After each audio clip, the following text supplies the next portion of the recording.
السلام عليكم ورحمة الله وبركاته. نحمده ونصلي على رسوله الكريم، أما بعد فأعوذ بالله من الشيطان الرجيم. بسم الله الرحمن الرحيم.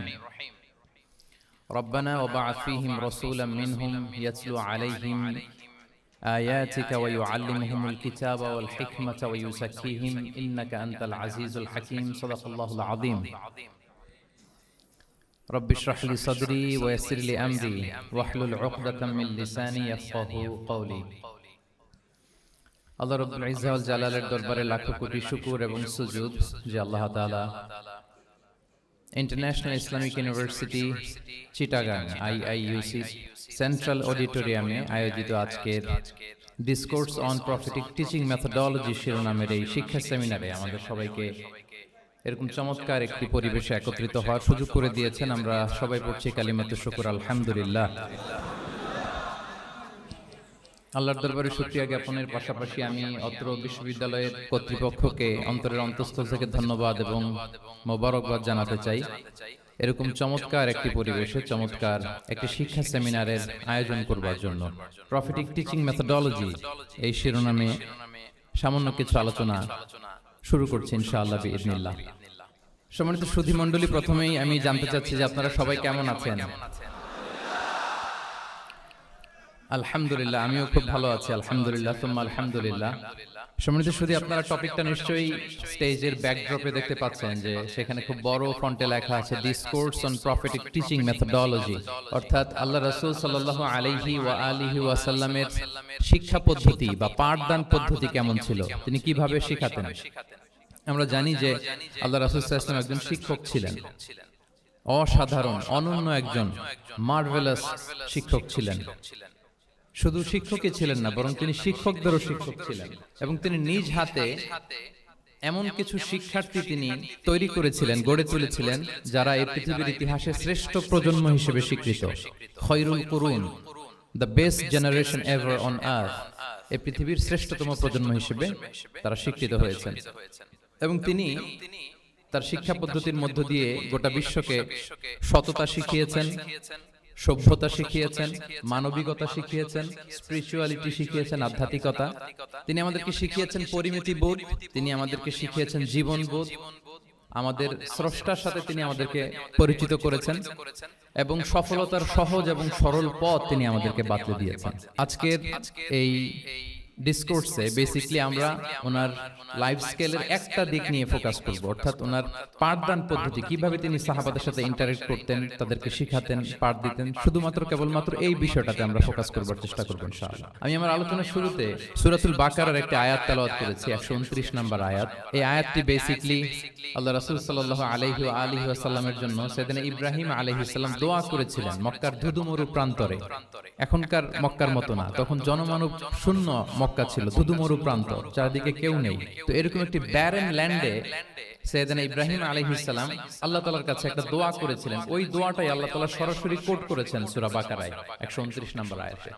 এবং সেখানে তিনি বলেছেন, রব্বানা ওয়াবআথ ফীহিম রাসূলাম মিনহুম ইয়াতলু আলাইহিম আয়াতিকা ওয়া ইউআল্লিমুহুমুল কিতাবা ওয়াল হিকমা ওয়া ইউযাক্কিহিম ইন্নাকা আনতাল আজিজুল হাকীম। মানে হে আমাদের রব, এই ভূখণ্ডের মধ্য থেকেই এই জনপদবাসীর জন্য আপনি একজন রাসূল প্রেরণ করুন, যিনি আপনার নিদর্শন সমূহ তাদের সামনে পাঠ করে শোনাবে, যিনি আপনার কিতাব তাদেরকে শিক্ষা দেবে, তাদেরকে প্রজ্ঞা শিখাবে, পরিশুদ্ধ করবে, এবং নিশ্চয়ই আপনি পরাক্রমশালী, নিশ্চয়ই আপনি প্রজ্ঞাময়। এই দোয়াটি ছিল সাইয়েদনা ইব্রাহিম আলাইহিস সালামের। এবং রাসূল সাল্লাল্লাহু আলাইহি ওয়াসাল্লাম আগমনের প্রায় 2500 বছর আগে ইব্রাহিম আলাইহিস সালাম এই দোয়াটি করেছিলেন। 2500 বছর আগে, যখন কেউ ছিল না মক্কায়। মক্কা ওয়াজ এ টোটালি ব্যারন ল্যান্ড, কোনো গাছপালা ছিল না, কিছু ছিল না। সেই দোয়া আল্লাহ তাআলা কবুল করেছিলেন। এবং এই দোয়ায় বেসিক্যালি তিনি আখিরি নবীর জন্য 4টা ফিচার কামনা করেছেন যে আল্লাহ এই 4টা ফিচার দিয়ে আপনি নবী পাঠাবেন। এর মধ্যে একটা ছিল ওয়া ইউআল্লিমুহুমুল কিতাব, যে এমন নবী যেন হয় তিনি এই জনপদের লোকদেরকে কিতাব শিখাবে। কি শিখাবে? কিতাব। ওয়া ইউআল্লিমুহুমুল কিতাব। তার মানে রাসূল সাল্লাল্লাহু আলাইহি ওয়াসাল্লাম তিনি যে শিক্ষক হয়ে আসবেন, তিনি যে আল্লাহর কিতাব পৃথিবীবাসীকে শোনাবেন, তেলাওয়াত করে শোনাবেন, শেখাবেন, এই দোয়া রাসূল সাল্লাল্লাহু আলাইহি ওয়াসাল্লাম আগমনের 2500 বছর আগে সাইয়েদনা ইব্রাহিম আলাইহিস সালাম করেছিলেন। এবং রাসূল সাল্লাল্লাহু আলাইহি ওয়াসাল্লাম নিজেও বিভিন্ন হাদিসে ঘোষণা করেছেন যে আমি শিক্ষক হিসেবে প্রেরিত হয়েছি। ওয়া ইন্নামা বুইসতু মুআল্লিমান, আমি এই পৃথিবীতে শিক্ষক হিসেবে এসেছি। রাসূল সাল্লাল্লাহু আলাইহি ওয়াসাল্লাম দুইটা গ্রুপ দেখলেন মসজিদে। এক গ্রুপ তারা জিকির আজকার করে, আরেক গ্রুপ তারা রিসার্চ করে, গবেষণা করে। রাসূল সাল্লাল্লাহু আলাইহি ওয়াসাল্লাম বললেন দুই দলই ভালো কাজ করতেছে, কিন্তু রাসূল সাল্লাল্লাহু আলাইহি ওয়াসাল্লাম যারা গবেষণা করতেছে, পড়াশোনা করতেছে, ফিকহ নিয়ে আলোচনা করতেছে, তাদের সাথে যেয়ে বসে গেলেন। আর তিনি বললেন ওয়া ইন্নামা বুইসতু মুআল্লিমান, আমি এই গ্রুপকে প্রায়োরিটি দিয়েছি কারণ আমি নিজেই শিক্ষক হিসেবে প্রেরিত হয়েছি। তারা অজ্ঞদেরকে শিক্ষা দিচ্ছে, জাহেলদেরকে, যারা কিছু জানে না, জ্ঞানের ছোঁয়া যাদের মধ্যে লাগেনি, এই গ্রুপ তাদেরকে এনলাইটেন করছে, আলোকিত করছে। ফলে আমি তাদেরকে প্রায়োরিটি দিলাম, তাদের সাথে বসে গেলাম। ওয়া ইন্নামা বুইসতু মুআল্লিমান, কারণ আমি পৃথিবীতে শিক্ষক হিসেবে প্রেরিত হয়েছি। তাহলে ইব্রাহিম আলাইহিস সালামের দোয়ার ফসল তিনি, হি কেম এজ এ টিচার, কারণ ইব্রাহিম আলাইহিস সালাম দোয়া করেছিলেন আল্লাহ এমন নবী পাঠাবেন যিনি ইউআল্লিমুহুমুল কিতাব, এই জনপদের লোকদেরকে কিতাব শিখাবে। এবং রাসূল সাল্লাল্লাহু আলাইহি ওয়াসাল্লাম নিজেও বলেছেন আমি শিক্ষক হিসেবে প্রেরিত হয়েছি। এবং জ্ঞানার্জনকে রাসূল সাল্লাল্লাহু আলাইহি ওয়াসাল্লাম বাধ্যতামূলক করেছেন, ম্যান্ডেটরি ফর অল। এবং জ্ঞান যে সবাই অর্জন করবে এটা তিনি বলেছেন, এটা সবার জন্য অবধারিত, শিক্ষার জন্য, এটা মানুষের মৌলিক অধিকার। তিনি বলেছেন তলাবুল ইলমি ফারিদাতুন আলা কুল্লি মুসলিম, পৃথিবীর প্রতিটি মুসলমানের জন্য জ্ঞান অর্জন এটা ফারিদা, আবশ্যক, ম্যান্ডেটরি, এটা অপশনাল না, এটা কম্পালসারি। এবং নারী পুরুষ নির্বিশেষে সবার জন্য, এমন না যে শুধু পুরুষদের জন্য। রাসূল সাল্লাল্লাহু আলাইহি ওয়াসাল্লাম বলেছেন আলা কুল্লি মুসলিম, প্রতিটি মুসলিমের জন্য জ্ঞানার্জন এটা আবশ্যক। আলহামদুলিল্লাহ আমাদের অনেক বোনেরাও আজকের হল রুমে এসেছে এবং রাসূল সাল্লাল্লাহু আলাইহি ওয়াসাল্লাম একটা স্পেশাল ডে নির্ধারণ করেছিলেন, special day for teaching women, মদিনার নারীদেরকে পাঠদানের জন্য, শেখানোর জন্য তিনি একটা স্পেশাল ডে নির্ধারণ করেছিলেন। এবং নারীদের আগ্রহের কারণেই তিনি সেটা করেছিলেন। তারা একবার এসে রাসূল সাল্লাল্লাহু আলাইহি ওয়াসাল্লামকে বললেন যে গলাবানা আলাইকা রিজাল ফাজআল লানা ইয়াওমান মিন নাফসিক, হে নবী আমাদের মনে হচ্ছে পুরুষরা বেশি প্রায়োরিটি পেয়ে যায়, আপনি আমাদের জন্য স্পেশাল একটা ডে নির্ধারণ করেন, একটা দিন যেদিন এসে আমরা আপনার কাছ থেকে অনেক কিছু শিখবো, জানবো। ফাওয়াদাহুন্না ইয়াওমান লাকিয়াহুন্না ফীহি ফাওয়াদাহুন, রাসূল সাল্লাল্লাহু আলাইহি ওয়াসাল্লাম তাদের এই আবেদনের প্রেক্ষিতে মদিনার নারীদের জন্য একটা special day for teaching women, মদিনার যে কমিউনিটিতে নারীরা ছিল তাদের জন্য রাসূল সাল্লাল্লাহু আলাইহি ওয়াসাল্লাম স্পেশাল একটা ডে নির্ধারণ করেছিলেন। এবং সেদিন পুরুষ সাহাবীদেরকে গুরুত্ব না দিয়ে তিনি শুধু নারীদের, বোনদের কোশ্চেন নিতেন, তাদেরকে তিনি পাঠদান করতেন, শিক্ষাদান করতেন। এবং জ্ঞানার্জনকে, জ্ঞানের আলোকে ছড়িয়ে দেওয়াটা, এটা ছিল রাসূল সাল্লাল্লাহু আলাইহি ওয়াসাল্লামের মূলত মিশন। জ্ঞানের আলোকে তিনি বিশ্বময় ছড়িয়ে দিতে বলেছেন। নলেজ হ্যাজ নো বাউন্ডারিজ, এটার কোনো বাউন্ডারি থাকবে না, গোটা বিশ্বের জন্য আমরা জ্ঞানকে ছড়িয়ে দেই, এটার ব্যাপারে তিনি আমাদেরকে উদ্বুদ্ধ করেছেন। তিনি বলেছেন বাল্লিগু আন্নি ওয়ালাউ আয়া, আমার পক্ষ থেকে একটি কথা, একটি বাণী, একটি আয়াত হলেও তোমরা পৌঁছে দাও। তাহলে তিনি আমাদেরকে জ্ঞানের এই আলো বিশ্বময় ছড়িয়ে দিতে উদ্বুদ্ধ করেছেন। এবং জ্ঞান লুকানোকে তিনি মহাপাপ বলেছেন। আপনার কাছে যদি নলেজ থাকে, সেই নলেজের ব্যাপারে যদি আপনাকে জিজ্ঞেস করা হয়, আপনি যদি এটা শেয়ার না করেন, তাহলে আপনি মহাপাপ করলেন। এটাকে আল্লাহ রাসূল সাল্লাল্লাহু আলাইহি ওয়া আলিহি ওয়াসাল্লাম জ্ঞান লুকানোকে মহাপাপ বলেছেন। তিনি বলেছেন মান সুইলা আন ইলমিন ফাকাতামাহু আলজামাহুল্লাহু ইয়াউমাল কিয়ামাতি বিলিজামিন মিনান নার, কাউকে কোনো বিষয়ে জ্ঞানের ব্যাপারে জিজ্ঞেস করা হলো আর সে যদি সেটাকে গোপন করে, কিয়ামতের দিন তাকে আগুনের লাগাম দিয়ে বাঁধা হবে। ওয়াল ইয়াযু বিল্লাহ। তাহলে জ্ঞানকে ছড়িয়ে দিতে বলেছেন তিনি বিশ্বময়, জ্ঞানকে গোপন করতে তিনি বারণ করেছেন, নিষেধ করেছেন। আমরা যদি দেখি যে আল্লাহ রাসূল সাল্লাল্লাহু আলাইহি ওয়া আলিহি ওয়াসাল্লাম মক্কাতে যখন তিনি ইসলাম প্রচার শুরু করলেন, কোরআনের তালিম যখন তিনি মক্কাতে দিতে শুরু করলেন, তিনি এটাকে প্রাতিষ্ঠানিকভাবেই বেসিক্যালি শুরু করেছেন। আমরা যেমনি জ্ঞান বিতরণের জন্য প্রাতিষ্ঠানিক অবকাঠামো আমাদের প্রয়োজন হয়, রাসূল সাল্লাল্লাহু আলাইহি ওয়াসাল্লাম সেভাবেই একটা সেন্টার বেস তিনি শুরু করেছিলেন। এবং মক্কায় দারুল আরকাম নামে, আপনারা সবাই যারা রাসূল সাল্লাল্লাহু আলাইহি ওয়াসাল্লামের বায়োগ্রাফি পড়েছেন, ইতিহাস পড়েছেন, দারুল আরকাম থেকে বেসিক্যালি রাসূল সাল্লাল্লাহু আলাইহি ওয়াসাল্লাম এই জ্ঞান বিতরণ করতেন বা কোরআনের তালিম দিতেন। আরকাম ইবনে আবিল আরকাম একজন তরুণ সাহাবী, মাত্র 16 বছর বয়সে তিনি ইসলাম ধর্ম গ্রহণ করেছিলেন। তার একটা ঘরের একটা বড় অংশ তিনি রাসূল সাল্লাল্লাহু আলাইহি ওয়াসাল্লামের তালিমের জন্য ডেডিকেট করেছিলেন এবং সেটাই ইসলামের প্রথম বিশ্ববিদ্যালয় হিসেবে স্বীকৃত, দারুল আরকাম। এবং মজার ব্যাপার হচ্ছে ওনার ঘরটা সিলেক্ট করার পেছনে স্ট্র্যাটেজিক অনেক কারণ ছিল, কারণ সে ছিল বানু মাখজুম গোত্রের, মানে কুরাইশের শত্রু, কুরাইশের রাইভাল ছিল বানু মাখজুম। রাসূল সাল্লাল্লাহু আলাইহি ওয়াসাল্লাম ছিলেন কোন বংশের বলেন তো সবাই? কোন বংশের? কুরাইশ বংশের। আর আবু জাহাল ছিল কোন বংশের? না, সে বানু মাখজুম থেকে ছিল। So Banu Makhzum was the rival of Quraish, তারা ছিল কুরাইশদের সাথে একটা হাড্ডাহাড্ডি লড়াই, শত্রুর মতো।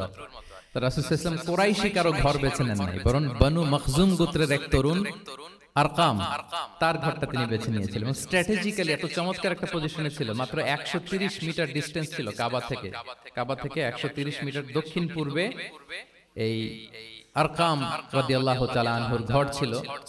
ফলে এই ঘরে যদি তিনি গ্যাদারিং করেন, কেউ আর সন্দেহ করবে না, যেহেতু এটা বনু মখজুম গোত্রের একজন যুবকের ঘর। আল্লাহু আকবার। রাসূল সাল্লাল্লাহু আলাইহি ওয়াসাল্লাম এই দারুল আরকামে বসে বেসিক্যালি তিনি এই কোরআনের তালিম, এই শিক্ষা, এই পাঠদান মক্কাতে সেন্টার বেস তিনি শুরু করেছিলেন। এবং মদিনায় যদি আমরা দেখি, মদিনা তো মসজিদে নববী নির্মাণের পরপরই মসজিদে নববীর একেবারে পেছন দিকে, এই হল রুমের পেছন দিকে যেরকম একটা জায়গা ছাউনির মতো, মসজিদে নববীর ঠিক পেছনে খেজুরের ডাল দিয়ে, খেজুরের পাতা দিয়ে, ছাউনি দিয়ে একটা জায়গা তিনি করেছিলেন, যেটাকে আমরা আহলে সুফার সেন্টার হিসেবে জানি। মদিনায় তিনি সুফা ইউনিভার্সিটি প্রতিষ্ঠা করেছিলেন। তাহলে মক্কায় তিনি কোরআনের তালিম দিতেন দারুল আরকাম থেকে, আর মদিনায় যে তিনি আহলে সুফাদেরকে সেই সুফা এরিয়াতে, সেখানে তিনি কোরআনের তালিম দিতেন। এবং সেখানে প্রায় 400 জন দরিদ্র মুহাজির সাহাবী সেখানে বসে কোরআনের হেফজ করত, রাসূল সাল্লাল্লাহু আলাইহি ওয়াসাল্লামকে বিভিন্ন বিষয়ে জিজ্ঞেস করত, ইসলামের বুনিয়াদি শিক্ষা, the basic of the basics of Islam. আহলে সুফার সাহাবারা সেখানে দুনিয়ার সব কিছুকে স্যাক্রিফাইস করে দিয়ে সেখানে ওনারা রাসূল সাল্লাল্লাহু আলাইহি ওয়াসাল্লামের কাছ থেকে তালিম গ্রহণ করতেন। এবং দূর দূরান্ত থেকে আগন্তুক সাহাবারা যখন আসতো, তারাও এখানে থাকতো, যেহেতু 400 জন থাকার মতো একটা প্লেস। রাসূল সাল্লাল্লাহু আলাইহি ওয়াসাল্লামকে তারা দিনের খুঁটিনাটি বিষয় জিজ্ঞেস করতেন। এবং সালাত শেষে এরকম অনেক হাদিস পাওয়া যায় যে রাসূল সাল্লাল্লাহু আলাইহি ওয়াসাল্লাম আহলে সুফা সাহাবীদের সাথে ওখানে বসেছেন, তাদের সাথে গল্প করেছেন, তাদের প্রশ্নের বিভিন্ন উত্তর দিয়েছেন। তাহলে সেন্টার বেস শিক্ষাদান, এটা কিন্তু রাসূল সাল্লাল্লাহু আলাইহি ওয়াসাল্লামের জীবনী থেকে আমরা দেখেছি। এবং যখন মসজিদে নববীর পেছনে আহলে সুফাদের 400 জনের পরে যখন আরো বেড়ে যাচ্ছিল, তখন রাসূল সাল্লাল্লাহু আলাইহি ওয়াসাল্লাম মসজিদের বাইরে মুকরিম বিন নাওফাল রাদিয়াল্লাহু তাআলা আনহুর একটা ঘরে আরেকটা সেন্টার করেছিলেন, এটাকে বলা হতো দারুল কুররা। এভাবে একটার পর একটা সেন্টার রাসূল সাল্লাল্লাহু আলাইহি ওয়াসাল্লাম তিনি নির্মাণ করেছেন এবং দ্বীনের বাণীকে তিনি ছড়িয়ে দিয়েছেন। এবং এখান থেকে যারা শিক্ষা অর্জন করত, বেসিক্যালি তারা তো হেফজ করত, দিনের অন্যান্য বুনিয়াদি ব্যাপারে তারা শিক্ষা গ্রহণ করতেন। তো এই সাহাবীদেরকে কুররা বলা হতো। তাদেরকে আবার রাসূল সাল্লাল্লাহু আলাইহি ওয়াসাল্লাম বিভিন্ন এলাকাতে মুআল্লিম হিসেবে প্রেরণ করতেন। এটা রাসূল সাল্লাল্লাহু আলাইহি ওয়াসাল্লামের সুন্নাত ছিল যে কোন এলাকায় দিনের শিক্ষা দেওয়ার জন্য আগে মুআল্লিম পাঠাতেন। আমরা জানি যে হিজরতের আগে রাসূল সাল্লাল্লাহু আলাইহি ওয়াসাল্লামের আগেও তিনি মদিনাতে একজন সাহাবীকে পাঠিয়েছিলেন, মুসআব বিন উমাইর। এটা জানি না আমরা সবাই? মুসআব বিন উমাইরকে তিনি পাঠিয়েছিলেন। খুবই ড্যাশিং চেহারার ছিল, খুবই অ্যারিস্টোক্রেট একটা ফ্যামিলির ছিল। উনি এত চমৎকার পারফিউম ইউজ করতেন, উনি কোন রাস্তা দিয়ে হেঁটে গেলে সবাই বুঝতো এই রাস্তা দিয়ে কিছুক্ষণ আগে হেঁটে গিয়েছে মুসআব বিন উমাইর। বাংলা একটা কথা আছে, আগে দর্শনদারি পরে গুণ বিচারী, এরকম একটা কথা আছে না? সো মদিনার লোকটা যাতে ইসলামের প্রতি খুব দ্রুত অ্যাট্রাক্টেড হয়, এজন্য তিনি আবু বকর রাদিয়াল্লাহু তাআলা আনহুকে পাঠাননি, ওমর ফারুককে পাঠাননি, বরং মুসআব বিন উমাইর রাদিয়াল্লাহু তাআলা আনহুকে মুআল্লিম হিসেবে, he was the first ambassador of Islam, প্রথম অ্যাম্বাসেডর হিসেবে তিনি মদিনায় গিয়েছিলেন। এবং মদিনাতে আহলে সুফার মধ্য থেকে যারা অগ্রগামী ছিল, দারুল কুররা থেকে যারা অগ্রগামী ছিল, তাদেরকে আল্লাহ রাসূল সাল্লাল্লাহু আলাইহি ওয়া আলিহি ওয়াসাল্লাম জ্ঞান বিতরণের জন্য, কোরআন শেখানোর জন্য বিভিন্ন জায়গায় পাঠাতেন। আপনারা উহুদের যুদ্ধের পরপরই বিরে মাউনার ঘটনা শুনে থাকবেন। সেখানে রাসূল সাল্লাল্লাহু আলাইহি ওয়াসাল্লাম 70 জন হাফেজ সাহাবী, মানে ওই সময় পর্যন্ত যতটুকু কোরআনের আয়াত নাজিল হয়েছিল এগুলো যারা মুখস্থ করে ফিরেছিলেন, এরকম 70 জন সাহাবীকে একটা এরিয়াতে তিনি পাঠিয়েছিলেন। এবং এটা আসলে বিট্রে করেছিল তারা বলেছিল যে আমরা তাদেরকে নিয়ে যাব আমাদের এলাকায়, তারা দিন পৌঁছাবে। কিন্তু এই 70 জন সাহাবীকে বিট্রে করে তারা হত্যা করেছিল, ওনারা শহীদ হয়েছিলেন। এবং এতে রাসূল সাল্লাল্লাহু আলাইহি ওয়াসাল্লাম অনেক কষ্ট পেয়েছিলেন। যে সমস্ত গোত্র এই কাজের সাথে জড়িত ছিল, টানা 1 মাস তাদের বিরুদ্ধে রাসূল সাল্লাল্লাহু আলাইহি ওয়াসাল্লাম বদদুয়া করেছেন, কুনুতে নাজিলা করেছেন ফজরের সালাতের পরে। তাহলে এই যে ন্যারেশনগুলো, বর্ণনাগুলো আমি কেন উপস্থাপন করছি আপনাদের সামনে, এটা বোঝানোর জন্য যে এটার পরম্পরাটা কিরকম, রাসূল সাল্লাল্লাহু আলাইহি ওয়াসাল্লাম কিভাবে কোন সেন্টার থেকে শুরু করলেন, তারপরে কিভাবে এটার ডেভেলপমেন্ট হচ্ছিল, তারপরে কিভাবে এটা আগাতে লাগলো। তাহলে রাসূল সাল্লাল্লাহু আলাইহি ওয়াসাল্লাম বিভিন্ন জায়গায় যে মুআল্লিম পাঠাতেন, এটা রেফারেন্স আমরা পেলাম যে তিনি তো এখানে শেখাচ্ছেন, যখন অনেক বেড়ে গেল, চাহিদা বাইরে অনেক বেশি, তিনি এখান থেকে ছাত্রদেরকে, সাহাবাদেরকে বিভিন্ন জায়গায় মুআল্লিম হিসেবে প্রেরণ করতেন। এবং শিক্ষার বিনিময়ে তিনি বদরের যে বন্দীরা ছিল তাদের মুক্তিপণের অ্যানাউন্সমেন্ট করেছেন, ransom, এটা আপনারা জানেন। আমি একটু কুইজ নিয়ে নেই আপনাদের। বলেন, বদরে মুসলমানদের পক্ষ থেকে শহীদ হয়েছিল কয়জন? 14 জন, মাশাআল্লাহ। আর কুরাইশদের পক্ষ থেকে 70 জন। বন্দী হয়েছিল কয়জন দেখি? হ্যাঁ, 70 জন তারা নিহত হয়েছিল আর 70 জন বন্দী হয়েছিল। তো বদরের যুদ্ধে এই 70 জন যারা কুরাইশদের মধ্যে থেকে বন্দী হয়েছিল তাদের মুক্তিপণ হিসেবে ফিদিয়া, র‍্যানসম হিসেবে রাসূল সাল্লাল্লাহু আলাইহি ওয়াসাল্লাম 4000 দিরহামের অ্যানাউন্সমেন্ট করেছেন। মানে দিরহাম মানে হচ্ছে সিলভার কয়েন আর কি। তৎকালীন সময় দিনার হচ্ছে গোল্ড কয়েন আর দিরহাম মানে সিলভার কয়েন। তো রাসূল সাল্লাল্লাহু আলাইহি ওয়াসাল্লাম 4000 সিলভার কয়েনের ঘোষণা করেছেন যে তোমরা যদি মুক্তি পেতে চাও তাহলে 4000 রৌপ্য মুদ্রা দিয়ে, সিলভার কয়েন দিয়ে তারপরে তোমরা মুক্তি পেতে হবে। তখন তিনি অ্যানাউন্স করলেন যে কারো যদি এই সামর্থ্য না থাকে তাহলে এই লোকদের মধ্য থেকে যারা লিখতে পড়তে জানে তারা যদি মদিনার 10 জন শিশুকে লেখাপড়া শিখিয়ে দেয় তাহলে এটা তাদের মুক্তিপণ হয়ে যাবে। আল্লাহু আকবার। তাহলে শিক্ষাটাকে রাসূল সাল্লাল্লাহু আলাইহি ওয়াসাল্লাম কিভাবে দেখতেন, এটাকে কতটা গুরুত্ব দিতেন? তখন কিন্তু মুসলমানদের আর্থিকভাবে খুব কঠিন অবস্থা যাচ্ছিল। তখন এই জাতীয় ফিদিয়াগুলো, র‍্যানসমগুলো খুব জরুরি ছিল। তারপরে তিনি ঘোষণা করেছেন যাদের সামর্থ্য নাই তারা যদি লিখতে পড়তে জানে, মদিনার 10 জন ছেলে মেয়েকে তারা যদি লেখাপড়া শিখিয়ে দিতে পারে, এইটা তাদের মুক্তিপণ হিসেবে কনসিডার করা হবে। আল্লাহু আকবার। তাহলে সম্মানিত সুধী, আমরা সেই ইব্রাহিম আলাইহিস সালাতু ওয়াস সালামের দোয়া থেকে শুরু করে বদরের যুদ্ধ পর্যন্ত চলে আসলাম যে রাসূল সাল্লাল্লাহু আলাইহি ওয়াসাল্লাম শিক্ষাটাকে, এডুকেশনকে এবং শিক্ষার বাণীকে বিশ্বময় ছড়িয়ে দিতে তিনি কিরকম পদক্ষেপ নিয়েছেন ওভারঅল একটা আমরা আইডিয়া পেয়েছি। এটা ছিল আমার ইন্ট্রোডাক্টরি ডিসকাশন। এখন আমি মূল আলোচনায় চলে যাই যে রাসূল সাল্লাল্লাহু আলাইহি ওয়াসাল্লাম সাহাবাদেরকে যে তিনি শেখাতেন, ওনার পাঠদান পদ্ধতি কেমন ছিল। প্রথম কথা হচ্ছে রাসূল সাল্লাল্লাহু আলাইহি ওয়াসাল্লাম পিতৃ স্নেহে সাহাবাদেরকে শিক্ষা দিতেন। As like a father teaching his child, teaching his son or daughter. সন্তানকে যেমনি বাবা পরম মমতায় আদর করে শেখায় ঠিক সেভাবে শেখাতেন। এবং তিনি বলেছেন যে ইন্নামা আনা লাকুম বিমানজিলাতিল ওয়ালিদি উআল্লিমুকুম, নিশ্চয় আমি তোমাদের বাবার মতো, বাবা যেমনি ছেলে মেয়েদেরকে শেখায়। এবং এই হাদিসে এসেছে যে রাসূল সাল্লাল্লাহু আলাইহি ওয়াসাল্লাম তাদেরকে শিখিয়েছেন সাহাবাদেরকে যে ওয়াশরুমে গেলে কিভাবে ক্লিন হইতে হবে। টু দ্য ডাইরেকশন অফ কেবলা বসা যাবে না, কেবলাকে পেছনে রেখে বসা যাবে না, এমনকি ঢিলাগুলো ইউজ করতে হলে ডান হাতে ইউজ করা যাবে না, বাঁ হাতে। তারপর এটা বেজোর হইতে হবে। এরকম ধরে ধরে উম্মাকে শিখিয়েছেন। নারীদের মেনস্ট্রুয়েশনাল পিরিয়ডের ব্যাপারে বিধানগুলো শিখিয়েছেন। স্বামী স্ত্রীর অন্তরঙ্গ মুহূর্তের ব্যাপারে মাসআলা কি, ব্যাপারগুলো কি, লিগ্যাল অপিনিয়ন কি, ধরে ধরে বাবা মা যেমনি ছেলে মেয়েদেরকে ধরে ধরে শিখিয়ে দেয় যে এইভাবে this is good and this is bad, dos and don'ts যেমনি মা বাবা শেখায়, আল্লাহ রাসূল সাল্লাল্লাহু আলাইহি ওয়াসাল্লাম বলেন ইন্নামা আনা লাকুম বিমানজিলাতিল ওয়ালিদি ওয়া আল্লিমুকুম, আমি তোমাদের বাবার মতো, বাবা যেমনি শেখায় পরম মমতায়, এভাবে আমি তোমাদেরকে শিক্ষা দিই। এবং রাসূল সাল্লাল্লাহু আলাইহি ওয়াসাল্লাম খুব সহজ করে উপস্থাপন করতেন, কোনো কিছুকে জটিল করতেন না। এটা কিন্তু একজন আদর্শ শিক্ষকের বৈশিষ্ট্য। মানে as easier as you can, যত সহজ করে আপনি আপনার প্রেজেন্টেশনটা করতে পারবেন তত বেশি আপনার শিক্ষার্থীরা আপনার কাছ থেকে ওই মেসেজ, ওই শিক্ষা, সেটা ওই বার্তাটা তারা গ্রহণ করতে পারবে। এবং সহিহ মুসলিমের হাদিস, আল্লাহ রাসূল সাল্লাল্লাহু আলাইহি ওয়াসাল্লাম তিনি বলেন ইন্নাল্লাহা লাম ইয়াবআসনি মুআন্নিতান ওয়ালা মুতাআন্নিতান ওয়ালাকিন বাআসানি মুআল্লিমান মুয়াসসিরান। আল্লাহু আকবার। আল্লাহ তাআলা আমাকে কঠোরতা আরোপকারী, জটিলকারী করে প্রেরণ করেননি, বরং সহজভাবে, সহজ পন্থায় শিক্ষাদানকারী শিক্ষক হিসেবে প্রেরণ করেছেন। লিটারালি তিনি মুয়াসসিরান শব্দটা ব্যবহার করেছেন।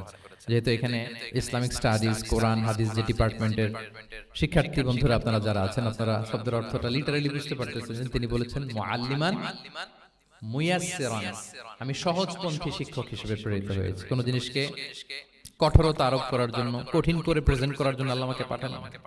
রাসূল সাল্লাল্লাহু আলাইহি ওয়াসাল্লাম used to make things easy and easy, খুব সহজ করে উপস্থাপন করতেন। এবং রাসূল সাল্লাল্লাহু আলাইহি ওয়াসাল্লামের শিক্ষাদান পদ্ধতি ছিল অপটিমিস্টিক, আশাব্যঞ্জক, আশাবাদী। অর্থাৎ তিনি যখন কিছু বলতেন, শেখাতেন, মানুষ আশাবাদী হয়ে উঠত, কনফিডেন্ট পেত, ভয় পেত না। আমরা অনেক সময় মানুষকে খুব ভয় দেখাই। রাসূল সাল্লাল্লাহু আলাইহি ওয়াসাল্লাম কাউকে যখন কোনো দায়িত্ব দিয়ে কোথাও প্রেরণ করতেন, ওনার বিখ্যাত হাদিস, তিনি বলতেন ইয়াসসিরু ওয়ালা তুআসসিরু বাশশিরু ওয়ালা তুনাফিরু, সহজ করো, কঠিন করো না, সুসংবাদ দাও, দিন থেকে মানুষকে ভাগিয়ে দিও না।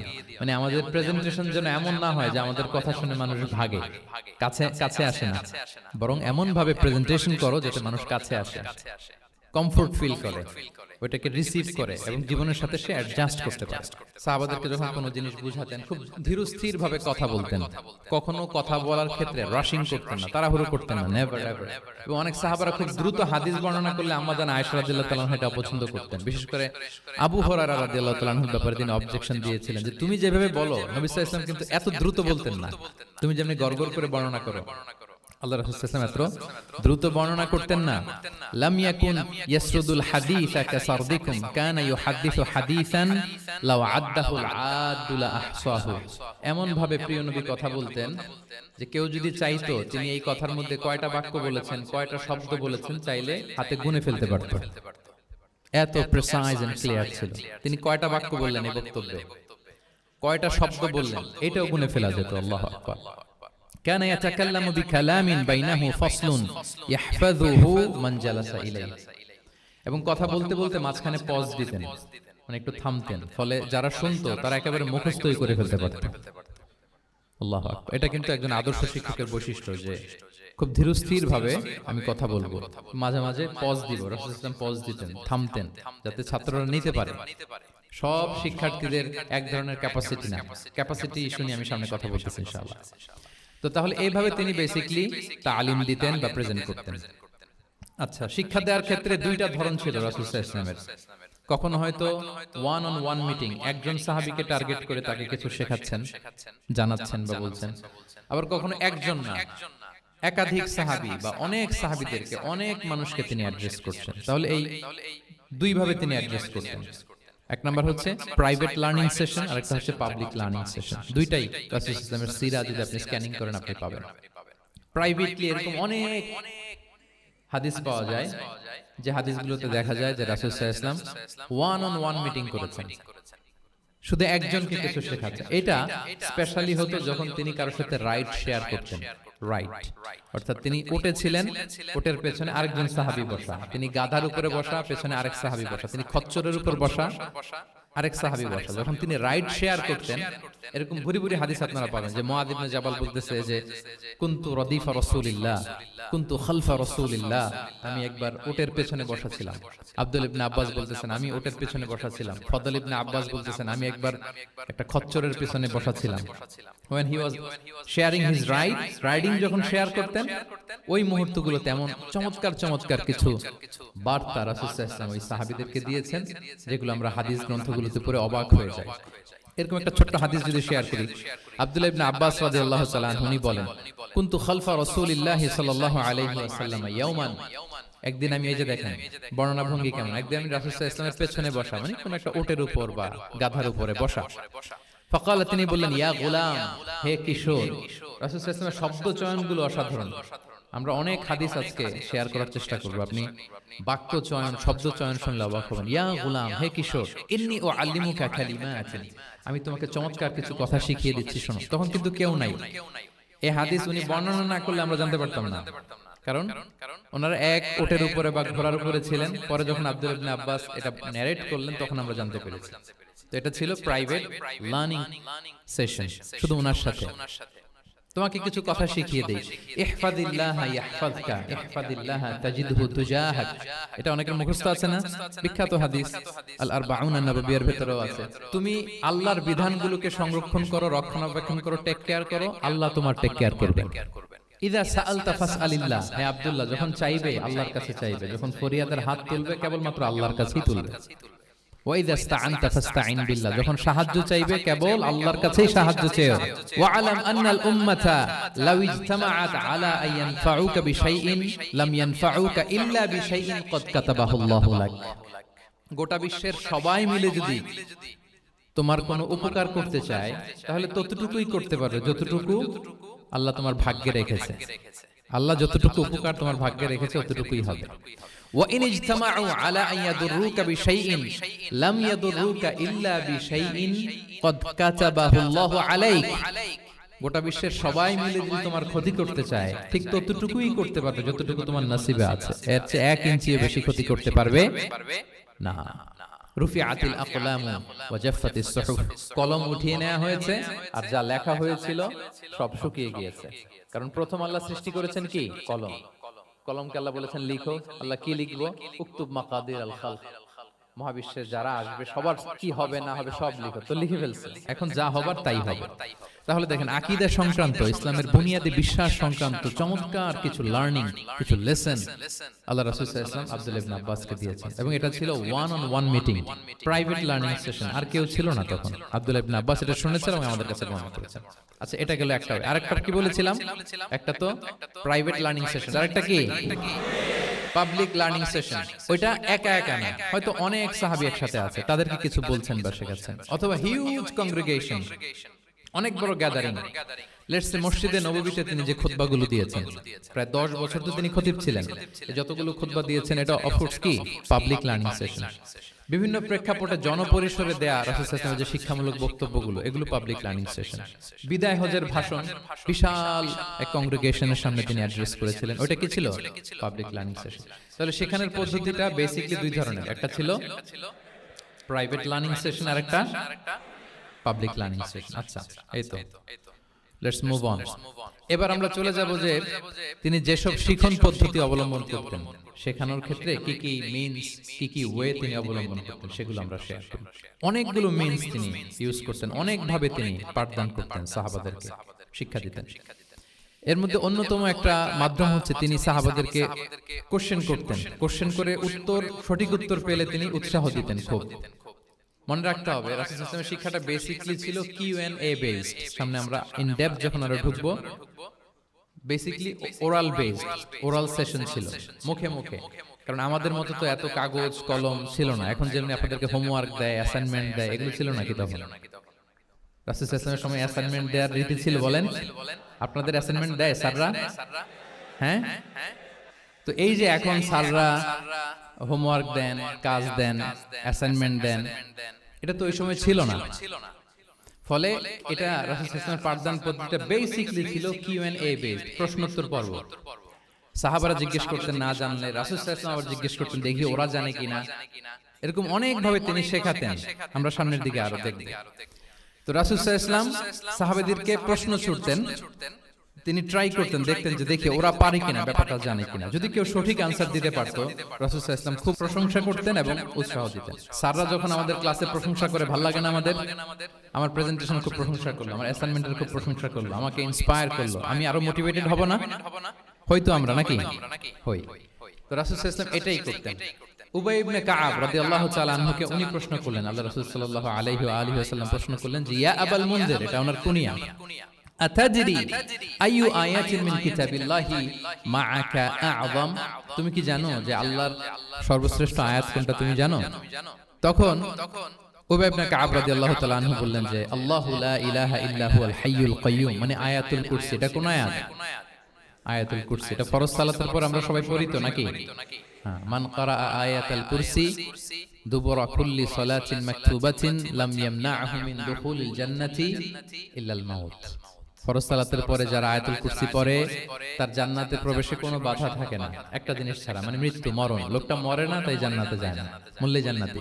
হে ইয়া আবাল মুনজির, তুমি কি জানো কোরআনের সর্বশ্রেষ্ঠ আয়াত কোনটা? তিনি বললেন যে আয়াতুল কুরসি। এটা শুনে রাসূল সাল্লাল্লাহু আলাইহি ওয়াসাল্লাম খুব খুশি হলেন। খুশি হয়ে কি করলেন? ফাদারাবা ফি সাদরি, তিনি বললেন যে তিনি আমার বুকে একটা আলতো চাপড় দিলেন।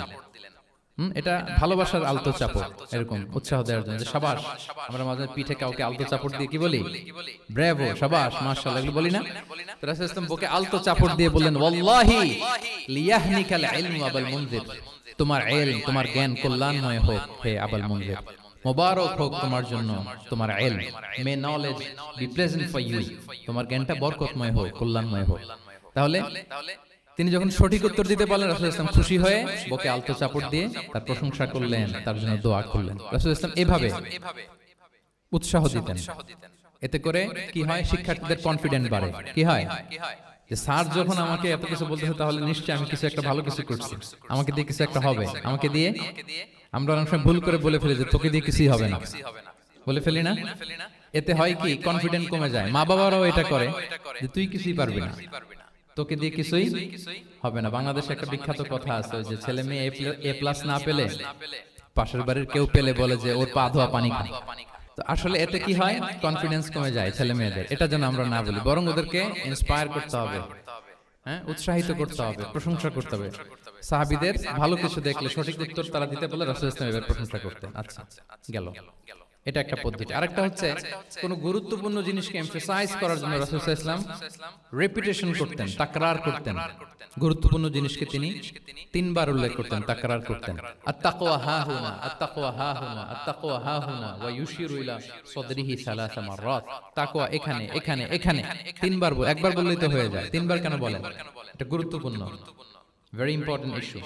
গুরুত্ব বোঝানোর জন্য এমফাসাইজ করতে যে তিনি কোন জিনিসকে কয়বার বলতেন? তিনবার।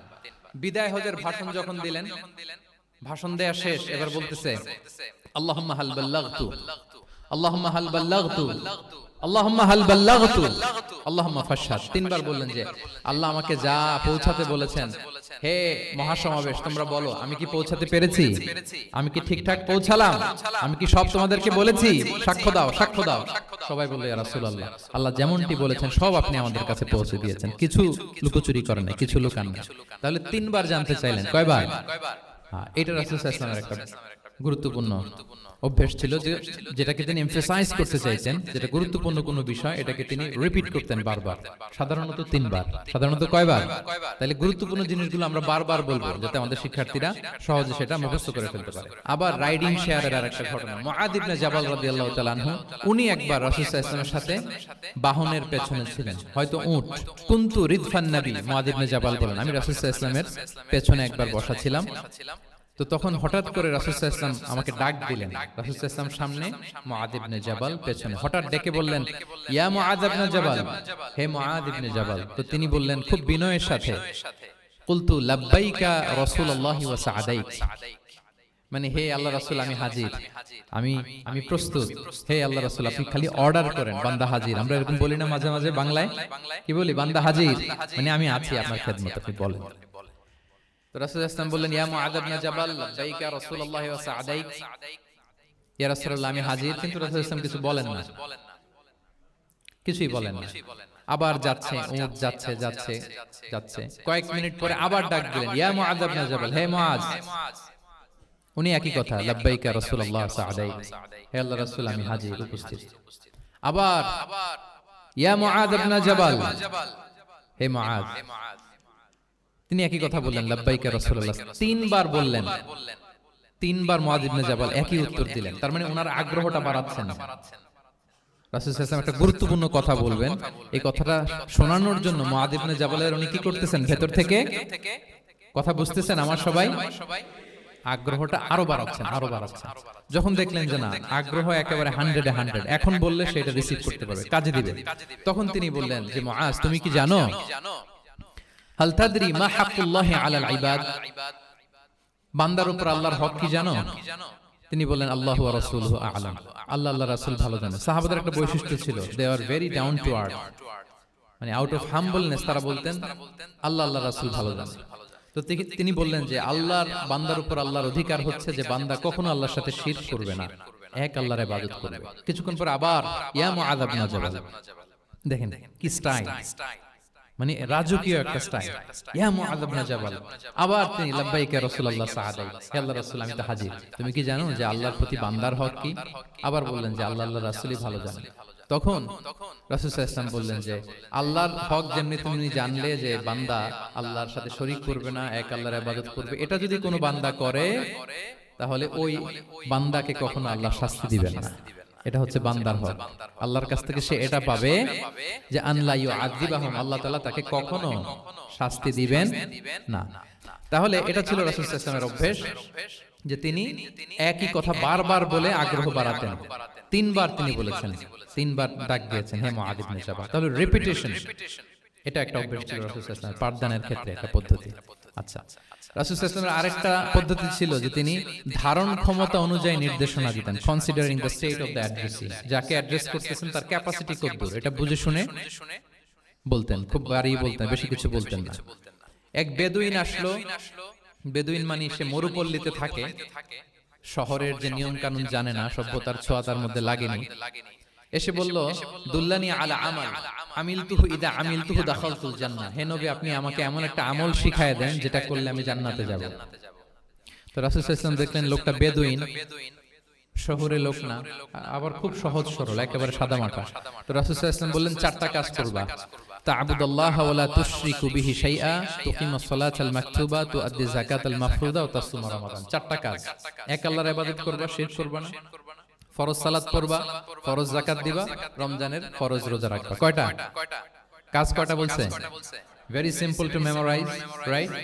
আচ্ছা, এটা যখন সে বলল তখন সে বেদিন বলতে আরম্ভ করলো যে আল্লাহর শপথ করে আমি বললাম, লা আযীদু আলা হাযা শাইআন ওয়া লা আনকুসু মিন। ঠিক আছে, আমি এই চারটাই করব, বাড়াবো না কমাবো না, এর চেয়ে বেশি কোনদিন কিছু করব না, কমও করব না। মানে খালি আল্লাহরে মানবো, ফরজ নামাজ পড়বো, ফরজ যাকাতটা দিব, আর ফরজ রোজাটা রাখবো, আর কোন আমল টামল আমার জীবনে আমি করব, বাড়াবো না কমাবো না। তো রাসূল সাল্লাল্লাহু আলাইহি ওয়াসাল্লাম বললেন যে কেউ যদি জান্নাতি লোক দেখে নিজের চোখ জোড়াতে চায়, খুশি হতে চায়, তারা যেন এই লোকের দিকে তাকায়, মানে এই লোকটা জান্নাতি। আল্লাহু আকবার, চলে গেল। দেখেন তার কাছে কিন্তু আমলের বিশাল ফিরিস্তি নিয়ে রাসূল সাল্লাল্লাহু আলাইহি ওয়াসাল্লাম হাজির হয় নাই, কারণ তার ক্যাপাসিটি দেখতে হবে, তার সক্ষমতা, সে কদ্দুর নিতে পারবে। রাসূল সাল্লাল্লাহু আলাইহি ওয়াসাল্লাম অবজার্ভ করে দেখলেন যে বেদুইন মানুষ, তার বেশি কিছু বললে কাজে দিবে না, অল্প একটু বলছে, ওইটা মেনেই সে কি হয়ে গেছে? জান্নাতি হয়ে গেছে। এটা অনেক সময় আমরা ভুল করে ফেলি। শিক্ষার্থীদের মধ্যে সবার রিসিভিং ক্যাপাসিটি এক ধরনের হয় না, কারো খুব বেশি, কারো খুব কম। তো একজন আদর্শ শিক্ষকের কাজ হচ্ছে এটাকে ফলো করা, অবজার্ভ করা, এবং যেটা তাদের সক্ষমতায় কুলায় ঠিক অতটুকু তাদেরকে দেয়া, এর চেয়ে বেশি কিছু না। রাসূল সাল্লাল্লাহু আলাইহি ওয়াসাল্লামের আরেকটা পদ্ধতি ছিল গ্রাজুয়ালিটি, স্টেপ বাই স্টেপ, ধীরস্থির ভাবে, অল্প অল্প করে, শাইআন ফাশাইআন। আত-তাদাররুজ বিল বাদই বিল আহাম্মি সুম্মাল মুহিম। আগে সবচেয়ে গুরুত্বপূর্ণ, starting with the most important affair first, then the important affair, then the important.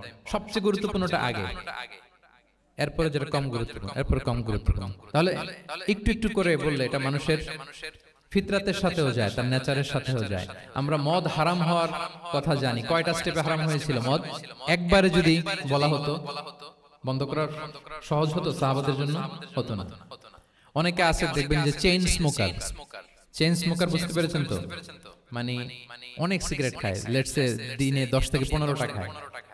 তো যে চেইন স্মোকার, আপনি যদি বলেন যে এটা হারাম, আজকেই তোমার বাদ দিতে হবে, হারাম, এটা খেতে পারবে না, পারবে? ও দুনিয়া সব বাদ দিতে পারবে, সিগারেট বাদ দিতে পারবে না। তো তারে কি করতে হবে? ফ্লেক্সিবিলিটি দিতে হবে, যে আস্তে আস্তে ছাড়েন।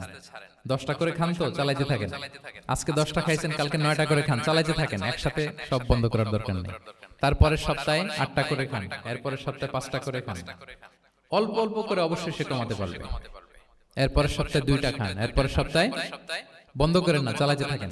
সে চালাচ্ছে কিন্তু কমিয়ে আনতেছে, চালাচ্ছে কিন্তু। আচ্ছা, যেই সপ্তাহে সে একটা সিগারেট খেলো, এরপরের সপ্তাহে ওটা তো বাদ দিলেও তার গায়ে লাগার কথা না, ঠিক কিনা বলেন? যেই সপ্তাহে কয়টা খেলো, এটা তো স্যাক্রিফাইস করা যায়, কিন্তু 10টা থেকে 0তে আসা সহজ না। তাহলে গ্রাজুয়ালি আমরা এই ভুলটা করি। অনেকের নতুন করে আল্লাহ তাআলা রিয়েলাইজেশন দিয়েছেন, নতুন দিনে আসছে, দিনে ফিরছে, মানে প্র্যাকটিসিং হতে চায়। এখন আপনি তারে পাইয়া এমন নিয়ম কানুন দেখাচ্ছেন, বেচারা তো বলে আগে যা ছিলাম ওইটাই ভালো ছিলাম। এরকম হয় না অনেক সময়? হ্যাঁ, ধরেন যে কোন একজন নারী, সে হয়তো পর্দা মেনটেন করে না, একটু হিপ হপ স্টাইলে চলাফেরা করে।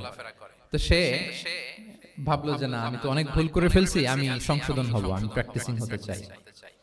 তা এখন যখন সে আপনার কাছে আসছে নাসিহাত নেওয়ার জন্য, আপনি যদি বলেন যে তোমার এই করতে হবে, বোরকা ঝুলাইতে হবে, হাত মোজা, পা মোজা, পারবে?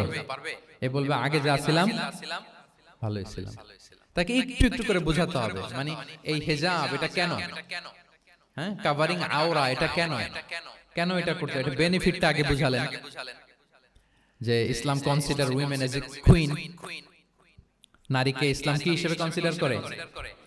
রানী হিসেবে। তো রানীর তো ড্রেস কোড থাকবে, স্পেশাল পোশাক থাকবে, এগুলো বুঝাবেন। সে যাতে একটু নিজেকে গুছিয়ে চলে, শুরুর দিকে আপনি এই বার্তা দিতে পারেন যে একটু গুছিয়ে চলতে হবে। এরপর একটু শালীন পোশাকে যেন সে অভ্যস্ত হয়, এটা বললেন। সে যখন শালীন পোশাকে অভ্যস্ত, তারপরে হেজাবের ফজিলত বললেন, সেজন্য হেজাব পরে।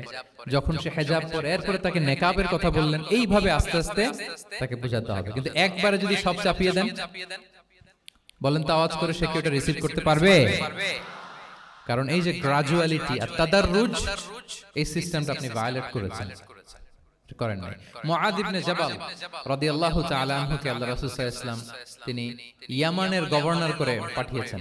তো পাঠানোর আগে he was explaining a teaching guideline to his fellow সাহাবা। ওনাকে শিখাইতেছেন তুমি যে যাবা মুআল্লিম হিসেবে, গভর্নর হিসেবে, কিভাবে দাওয়াতটা দিবে আগে শুনো। তিনি মুআদ ইবনে জাবালকে বললেন, ইন্নাকা তা'তি কওমান মিন আহলিল কিতাব, হে মুআজ জেনে রাখো এমন একটা এলাকায় তোমাকে পাঠাচ্ছি তারা কিন্তু আহলে কিতাব, মানে তারা হচ্ছে Jewish and Christian community, they are not Muslim, তারা কিন্তু ইহুদি খ্রিস্টান ওখানে। সো তুমি কিভাবে দাওয়াত দিবা? ফাদউহুম ইলা শাহাদাতি আন লা ইলাহা ইল্লাল্লাহ ওয়া আন্না মুহাম্মাদুর রাসূলুল্লাহ। প্রথমে তাওহীদের দাওয়াত দিবা। আওয়াজ করে বলেন, প্রথমে দাওয়াত হবে কিসের? তাওহীদের। ফা ইনহুম আতাউ লিযালিক, বাক্যটা খেয়াল করেন, যখন তারা এটা মেনে নিবে, এটাতে অভ্যস্ত, তারপর তুমি দাওয়াত দিবা যে আল্লাহ প্রতিদিন 5 ওয়াক্ত সালাত ফরজ করেছেন। কয় ওয়াক্ত? 5 ওয়াক্ত সালাত। আচ্ছা, ফাইনহুম আতাউ লিযালিক, যখন তারা 5 ওয়াক্তে সালাতে অভ্যস্ত হবে তখন বলবা যে আল্লাহ তাআলা ধনীদের উপর যাকাত ফরজ করেছেন। ফাইনহুম আতাউ লিযালিক, যখন ওইটা মানবে এরপরে বলবা রমজানের রোজা ফরজ করেছেন। সুবহানাল্লাহ, সুবহানাল্লাহ, আল্লাহু আকবার। তাহলে ধাপে ধাপে দেখেন, এই যে টিচিং গাইডলাইন তিনি দিচ্ছেন ওনার ফেলো সাহাবাকে, ফেলো কম্প্যানিয়নকে, যে তুমি ইয়ামানে যে একবারে সব বিধান তুমি যা জানো মনে করো না যে সবাই ওইটা মানবে। তারা জুইশ, তারা ক্রিশ্চিয়ান, একটু একটু করে তাদেরকে দাওয়াত দিতে হবে। তাহলে গ্রাজুয়ালিটি পাঠদান পদ্ধতির একটা অন্যতম বিষয় হচ্ছে কি? গ্রাজুয়ালিটি, মানে ধাপে ধাপে ধীরে ধীরে অল্প অল্প করে বোঝানো। আচ্ছা, রাসূল সাল্লাল্লাহু আলাইহি ওয়াসাল্লাম মাঝে মাঝে কোন কথার গুরুত্ব বোঝানোর জন্য শপথ করতেন, drawing attention by making oath, শপথ করে কথার গুরুত্ব বোঝাতেন। তিনি বলতেন, ওয়াল্লাহি ইন্নী লা আস্তাগফিরুল্লাহ ওয়া আতুবু ইলাইহি ফিল ইয়াউমি আকসারা মিন ৭০ মাররা, আল্লাহর শপথ আমি নবী প্রতিদিন ৭০ বারেরও বেশি তওবা ইস্তেগফার করি। কয় বারেরও বেশি? ৭০ বার। এই কথাটার তাওবা ইস্তেগফারের গুরুত্ব বোঝাতে যে তিনি শুরুতে বলেছেন ওয়াল্লাহি, আল্লাহর শপথ। এরকম অনেক হাদিসে পাওয়া যায়, তিনি বলেছেন ওয়াল্লাযী নাফসু মুহাম্মাদিন বিয়াদিহি, ওই সত্তার শপথ যার হাতে মুহাম্মাদের আত্মা। আবার মাঝে মাঝে বলেছেন ওয়াল্লাযী নাফসি বিয়াদিহি, ওই সত্তার শপথ যার হাতে আমার আত্মা। এভাবে বলে তিনি কথা শুরু করেছেন। যখন তিনি এরকম শপথ করতেন তখন কথার গুরুত্ব বোঝা যেত। কি বোঝা যেত? গুরুত্ব বোঝা যেত। তাহলে শপথ করে মাঝে মাঝে তিনি জিনিস বোঝাতেন। আচ্ছা, আমরা আমাদের বিভিন্ন প্রেজেন্টেশন বা লেকচার বোঝানোর জন্য অনেক মিনস ইউজ করি না? আল ওয়াসাইল আত তালিমিয়া, এটাও কিন্তু রাসূল সাল্লাল্লাহু আলাইহি ওয়াসাল্লাম করতেন। আমরা কি কি করি? আমি তো জানি না আপনাদের আইএসসি তে ক্লাসরুম গুলো কেমন, নিশ্চয়ই সেখানে হোয়াইট বোর্ডে তো আছেন। হোয়াইট বোর্ডে কি দিয়ে লেখা হয়? মার্কার। আচ্ছা, প্রেজেন্টেশন স্লাইড মাঝে মাঝে ইউজ করেন না? বা টিচার করে কিনা? তো সেটা কিভাবে করে? মাইক্রো প্রজেক্টর দিয়ে করে। এগুলো হচ্ছে আল ওয়াসাইল আত তালিমিয়া। তো রাসূল সাল্লাল্লাহু আলাইহি ওয়াসাল্লামের সময় তো এই স্লাইডও ছিল না, ডিজিটাল বোর্ডও ছিল না, হোয়াইট বোর্ডও ছিল না, হ্যাঁ, মার্কার ছিল না, এরকম কিছু ছিল না। তো উনি কি ইউজ করতেন? উনিও চমৎকার চমৎকার কিছু মাধ্যম ইউজ করতেন, আপনারা শুনলে অবাক হবেন। আপনাদের মনোযোগ আছে তো সবার, না? আচ্ছা, আমরা দেখি যে উনি কি কি ইউজ করতেন। উনি অনেক ধরনের ভিজুয়াল ডেমনস্ট্রেশন করতেন। ভিজুয়াল ডেমনস্ট্রেশন মানে যেটা আপনি চোখ দিয়ে দেখে শিখে ফেলবেন, বুঝে যাবেন। Visual demonstration. Physical gesture use করে এটা করতেন। ফিজিক্যাল জেস্টার, অঙ্গভঙ্গি, বাংলা কি বলে? অঙ্গভঙ্গি। রাসূল সাল্লাল্লাহু আলাইহি ওয়াসাল্লাম, এটাতে তো আর কিছু আধুনিক বিজ্ঞান আইটি তো লাগতেছে না, কি বলেন? আমার হাত পা দিয়ে আমি একটা কিছু বোঝাচ্ছি। তো রাসূল সাল্লাল্লাহু আলাইহি ওয়াসাল্লাম কিন্তু এটা করতেন। একবার তিনি ইয়াতীমের রক্ষণাবেক্ষণ যারা করে তাদের মর্যাদা কত, ফজিলত কত, এটা বোঝাতে যে একবার তিনি বলতেছেন আনা ওয়া কাফিলুল ইয়াতীমি ফিল জান্নাতি কাহাতাইন, আমি এবং এতিমের রক্ষণাবেক্ষণকারী জান্নাতে ঠিক এইভাবে থাকবে। এইভাবে থাকবো মানে খুব কাছাকাছি থাকবো। He will be my neighbour, very close neighbour. এবং বোঝাতে যে এই যে উস্তা আর সাব্বাবা, দুই আঙ্গুল এভাবে, এই আঙ্গুল থেকে এই আঙ্গুলের দূরত্ব কতটুকু? 1 মাইল নাকি? কত? একেবারে কাছে। এই আঙ্গুল থেকে আঙ্গুলের তেমন কোনো দূরত্বই নাই, মানে খুব কাছে। এটা দিয়ে তিনি বুঝালেন আমি এবং এতিমের রক্ষণাবেক্ষণকারী ঠিক এভাবে থাকবো যেভাবে এই দুটো আঙ্গুল কাছাকাছি। আল্লাহু আকবার। তাহলে এই যে ফিজিক্যাল জেস্টার ইউজ করলেন কিনা, অঙ্গভঙ্গি, এটাকে বলে ভিজুয়াল ডেমনস্ট্রেশন। কি বলে? Visual demonstration. এবং রিসার্চাররা বলতেছেন যে approximately 80% of human learning comes through the visual demonstration. মানে আইজ দিয়ে, চোখ দিয়ে আমরা আমাদের শেখার 80% শিখে ফেলি। আমাদের শিখনের অলমোস্ট 80% আমরা দেখে দেখে শিখি। তাহলে রাসূল সাল্লাল্লাহু আলাইহি ওয়াসাল্লাম ভিজুয়াল ডেমনস্ট্রেশন করলেন, আনা ওয়া কাফিরুল ইয়াতীমি ফিল জান্নাতি কাহাতান। আচ্ছা, আরো দেখি হাদিসে এরকম আরো পাওয়া যায়। আমরা যে মুমিনরা ভাই ভাই, বিভিন্ন হাদিসে বিভিন্ন টেক্সটে রাসূল সাল্লাল্লাহু আলাইহি ওয়াসাল্লাম বলেছেন। এটা ইসলামের একটা খুব মৌলিক কথা, আমরা সবাই জানি না? আমরা সবাই কি এই অডিটোরিয়ামে আমরা যারা বসে আমরা সবাই কি আল মুমিনু আখুল মুসলিম, একে অপরের ভাই। আমাদের মধ্যে আবার আরেকটা সমস্যা আছে, আমরা দেখা যায় যে প্রত্যেকে যেই দল করে ওই দলের এরা ভাই ভাই আর কি, এরকম। এই হাদিসের একটা নিজস্ব অর্থ বলয় আমরা করে নিয়েছি যে ভাই ভাই ঠিক আছে, বাট আমি এই দলের, সো আমরা ভাই ভাই। আচ্ছা, ওরা ওই দল, তো ওরা কি নিজেরা নিজেরা আসলে কি এই ভাই ভাই নাকি? না, যারাই কালেমা শাহাদাতে বিশ্বাসী, যারা আমাদের কেবলাকে কেবলা মানে, যারা ঈমান এনেছে, তারা সবাই আমরা কি ভাই ভাই। এই যে আমাদের ভ্রাতৃত্বের বন্ধনটা যে খুব অটুট এবং মজবুত সুদৃঢ়, এটা বোঝানোর জন্য রাসূল ইসলাম একবার বললেন, আল মুমিনু লিল মুমিনি কাল বুনিয়ান, মুমিন যে ভাই ভাই, এই ভ্রাতৃত্বের বন্ধন হচ্ছে সুদৃঢ় প্রাচীরের মতো। ইয়াশুদ্দু বা'দুহু বা'দা, one side strengthening the other. একটা বড় প্রাচীর, যেমন এই বিল্ডিংটা যেমনি এই পাশ ওই পাশটাকে মজবুত করে ধরে রেখেছে, ওই পাশ যেমনি এটাকে মজবুত করে ধরে ঠায় দাঁড়িয়ে আছে বছরের পর বছর, যুগের পর যুগ। রাসূল সাল্লাল্লাহু আলাইহি ওয়াসাল্লাম বললেন, মুমিন যে ভাই ভাই, তাদের সম্পর্কটা এরকম সুদৃঢ়। কতটা সুদৃঢ়? এটা বলতে যে ওয়া শাব্বাকা বাইনা আসআবিহি, তিনি হাতের এই 5 আঙ্গুল এই 5 আঙ্গুলের ভিতরে ঢুকাই দিলেন। এরকম ধরেন তো একটু সবাই। আচ্ছা, ঢুকিয়ে একটু চাপ দেন। এখন ব্যাপারটা অনেক মজবুত হয়ে গেল না? হ্যাঁ, কেউ চাইলে কি সহজে ছোটাতে পারবে? না। তাহলে এই যে আরেকটা ভিজুয়াল ডেমনস্ট্রেশন পাইছেন, পেয়েছেন? ফিজিক্যাল জেস্চার, অঙ্গভঙ্গি করে তিনি বুঝাইলেন যে আমাদের ভ্রাতৃত্বটা এরকম মজবুত, মানে ওনার কাছে যা ছিল ওইটা বুঝাতে যে এই ফিজিক্যাল জেস্চারটা নিয়েছেন যে মুমিন ভাই ভাই এবং আমাদের ভ্রাতৃত্বের বন্ধনটা ঠিক এরকম মজবুত, লাইক দিস। তাহলে এটাকে বলে ভিজুয়াল ডেমনস্ট্রেশন, যেহেতু এতে করে সাহাবারা সহজে বুঝতো, এটা দিয়ে সহজে বুঝলো। আবার মাঝে মাঝে তিনি ড্রয়িং করেছেন, আমাদের মতো ডিজিটাল সিস্টেমে ড্রয়িং করেন, এখন তো খুব ইজি। তো তিনি কিভাবে ড্রয়িং করেছেন, একবার সাহাবীদেরকে নিয়ে তিনি মরুভূমির মাঝখানে খেজুরের ডাল নিয়ে একটা স্ট্রেট লাইন, সরল রেখা আঁকলেন। খাত্তা লানা রাসূলুল্লাহ সাল্লাল্লাহু আলাইহি ওয়াসাল্লাম খাত্তান, আল্লাহর রাসূল মরুভূমিতে খেজুরের ডাল দিয়ে টেনে একটা স্ট্রেট লাইন, মানে সরল রেখা আঁকলেন। একে বললেন হাদা সাবিলুল্লাহ, এটা হচ্ছে আল্লাহর রাস্তা, মানে সিরাতুল মুস্তাকিম। এরপরে এই স্ট্রেট লাইন, সরল রেখার ডানে বায়ে ছোট ছোট অনেকগুলো দাগ কাটলেন খেজুরের ডাল দিয়ে, আর বললেন হাদিহি সুবুলুশ শাইতান, এগুলো হচ্ছে শয়তানের রাস্তা। ফি কুল্লি সাবিলিন শাইতান, এই প্রত্যেকটা রাস্তায় একটা করে শয়তান থাকে, সে তার শয়তানি কাজের হাতছানি তোমাদের দেয়। তাহলে খেজুরের ডাল দিয়ে একটা স্ট্রেট লাইন সরল রেখা করে বললেন এটা সিরাতুল মুস্তাকিম, সাবিলুল্লাহ, আর ডানে বায়ে ছোট ছোট দাগ কেটে বললেন এগুলো হচ্ছে সাবিলুশ শয়তান। ওই পথে, শয়তানের হাতছানি দেয়া পথে কবু যাওয়া যাবে, বরং সিরাতুল মুস্তাকিমে থাকা লাগে। তাহলে এই যে ভিজুয়াল ডেমনস্ট্রেশন ব্যাপারটা ক্লিয়ার হইছে না?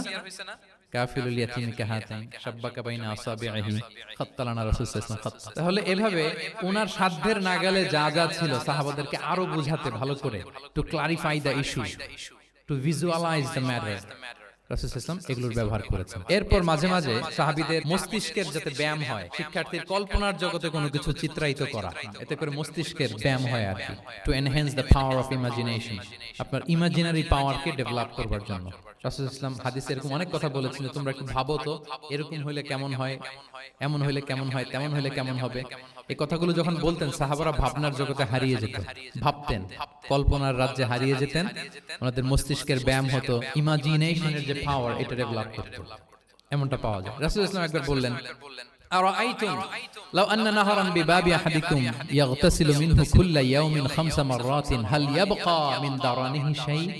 আচ্ছা বলো তো, তোমরা একটু ভাবো তো, কল্পনার রাজ্যে হারিয়ে যাও, ভেবে দেখো তো, ধরো যে তোমার বাড়ির সামনে একটা ঝর্ণাধারা আছে বা একটা চমৎকার লেক আছে যেখানে স্বচ্ছ স্ফটিক পানি, তুমি যদি প্রতিদিন ওই ঝর্ণায় যে বা ওই লেকে নেমে 5 বার গোসল করো, তোমার গায়ে কোনো ময়লা থাকবে? আর সাহাবারা কল্পনা করে বলে না, মনে মনে ভাবতেছে যে গোসল করতেছে, 5 বার গোসল করার পরে আর আমার গায়ে দুর্গন্ধ, ঘামের গন্ধ থাকবে কি করে? না, কোনো ময়লা থাকবে না। সাহাবারা বলল লা ইয়া রাসূলুল্লাহ লা ইয়াবকা মিন দারানিহি শাই।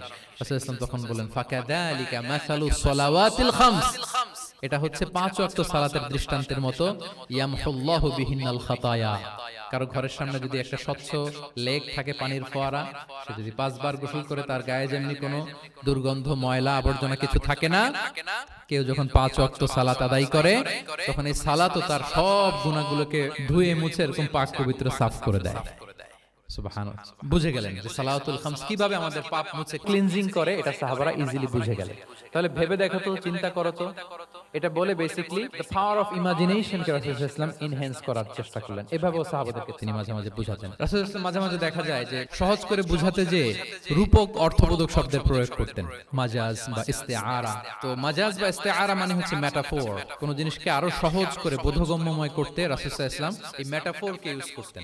যেমন রাসূল সাল্লাল্লাহু আলাইহি ওয়াসাল্লাম নারীদের প্রতি সদয় হওয়ার জন্য পুরুষদেরকে তিনি বলেছেন রিফকান বিল কাওয়ারির, অর্থাৎ কাঁচগুলোর সাথে ভালো আচরণ করো, মানে কাঁচগুলোকে দেখে রেখো। কাঁচের পাত্র দিয়ে তিনি নারীদেরকে, স্ত্রীদেরকে বুঝিয়েছেন রিফকান বিল কাওয়ারির।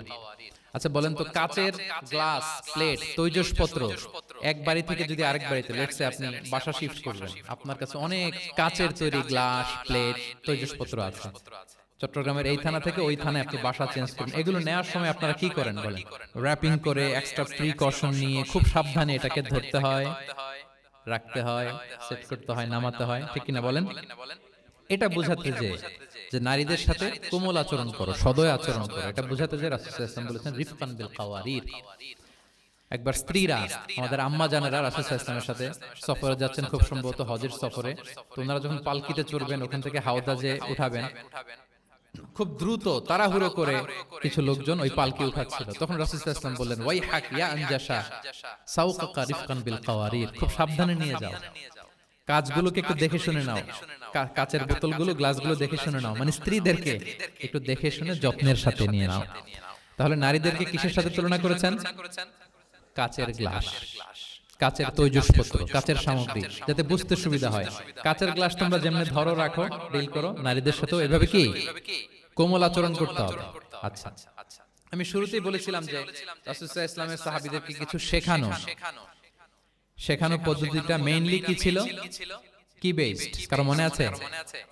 QnA based, right? এই তো মাশাআল্লাহ। কিউএনএ মানে প্রশ্নোত্তরমূলক। সাহাবারা প্রশ্ন করত, রাসূল সাল্লাল্লাহু আলাইহি ওয়াসাল্লাম উত্তর দিতেন। কারণ কোরআনেও আমাদেরকে উৎসাহিত করা হয়েছে, ফাসআলু আহলা যিকরি ইন কুনতুম লা তা'লামুন, যদি না জানো তাহলে আহলুল যিকর বা আহলুল ইলমকে জিজ্ঞেস করে জেনে নাও। এবং রাসূল সাল্লাল্লাহু আলাইহি ওয়াসাল্লাম বলেছেন, ফা ইন্নামা শিফাউল আইয়ি আস-সুআলু, অজ্ঞতার চিকিৎসা হচ্ছে প্রশ্ন করা। আপনি জানেন না তো আপনার কাজকে কি করবেন? কি করবেন? প্রশ্ন করবেন। আপনার টিচারকে প্রশ্ন করবেন, আপনার শায়েখকে কোশ্চেন করবেন, রিসার্চারকে আপনি বারবার কোশ্চেন করতে হবে। প্রশ্ন মানে তাকে জর্জরিত করতে। যত কোশ্চেন করবেন তত আপনি শিখতে পারবেন, যত কোশ্চেন করবেন তত আপনি শিখতে পারবেন। রাসূল সাল্লাল্লাহু আলাইহি ওয়াসাল্লাম এই পদ্ধতিটা সবচেয়ে বেশি অবলম্বন করতেন। কিছু নমুনা তো আমরা ইতিমধ্যে দেখেছি। আমরা আরো ভিতরে ঢুকি। রাসূল সাল্লাল্লাহু আলাইহি ওয়াসাল্লাম মাঝে মাঝে সাহাবাদেরকে প্রশ্ন করতেন, drawing attention of the listener by throwing question. প্রশ্ন ছুড়ে দেওয়ার মাধ্যমে ওনাদের মনোযোগ আছে না নাই এটা দেখতেন। এই যে মাঝে মাঝে আমি আপনাদেরকে জিজ্ঞেস করলে দেখা যায় যে আমি বুঝতে পারি যে আপনারা আমার সাথে আছেন না নাই। আপনাদের মনোযোগ আছে তো? আচ্ছা, ঠিক আছে, প্রশ্ন করবো একটু পরে। পুরো আলোচনা শেষে দুই একটা প্রশ্ন করবো, দেখি কে কতটুকু মনে রাখতে পারলেন।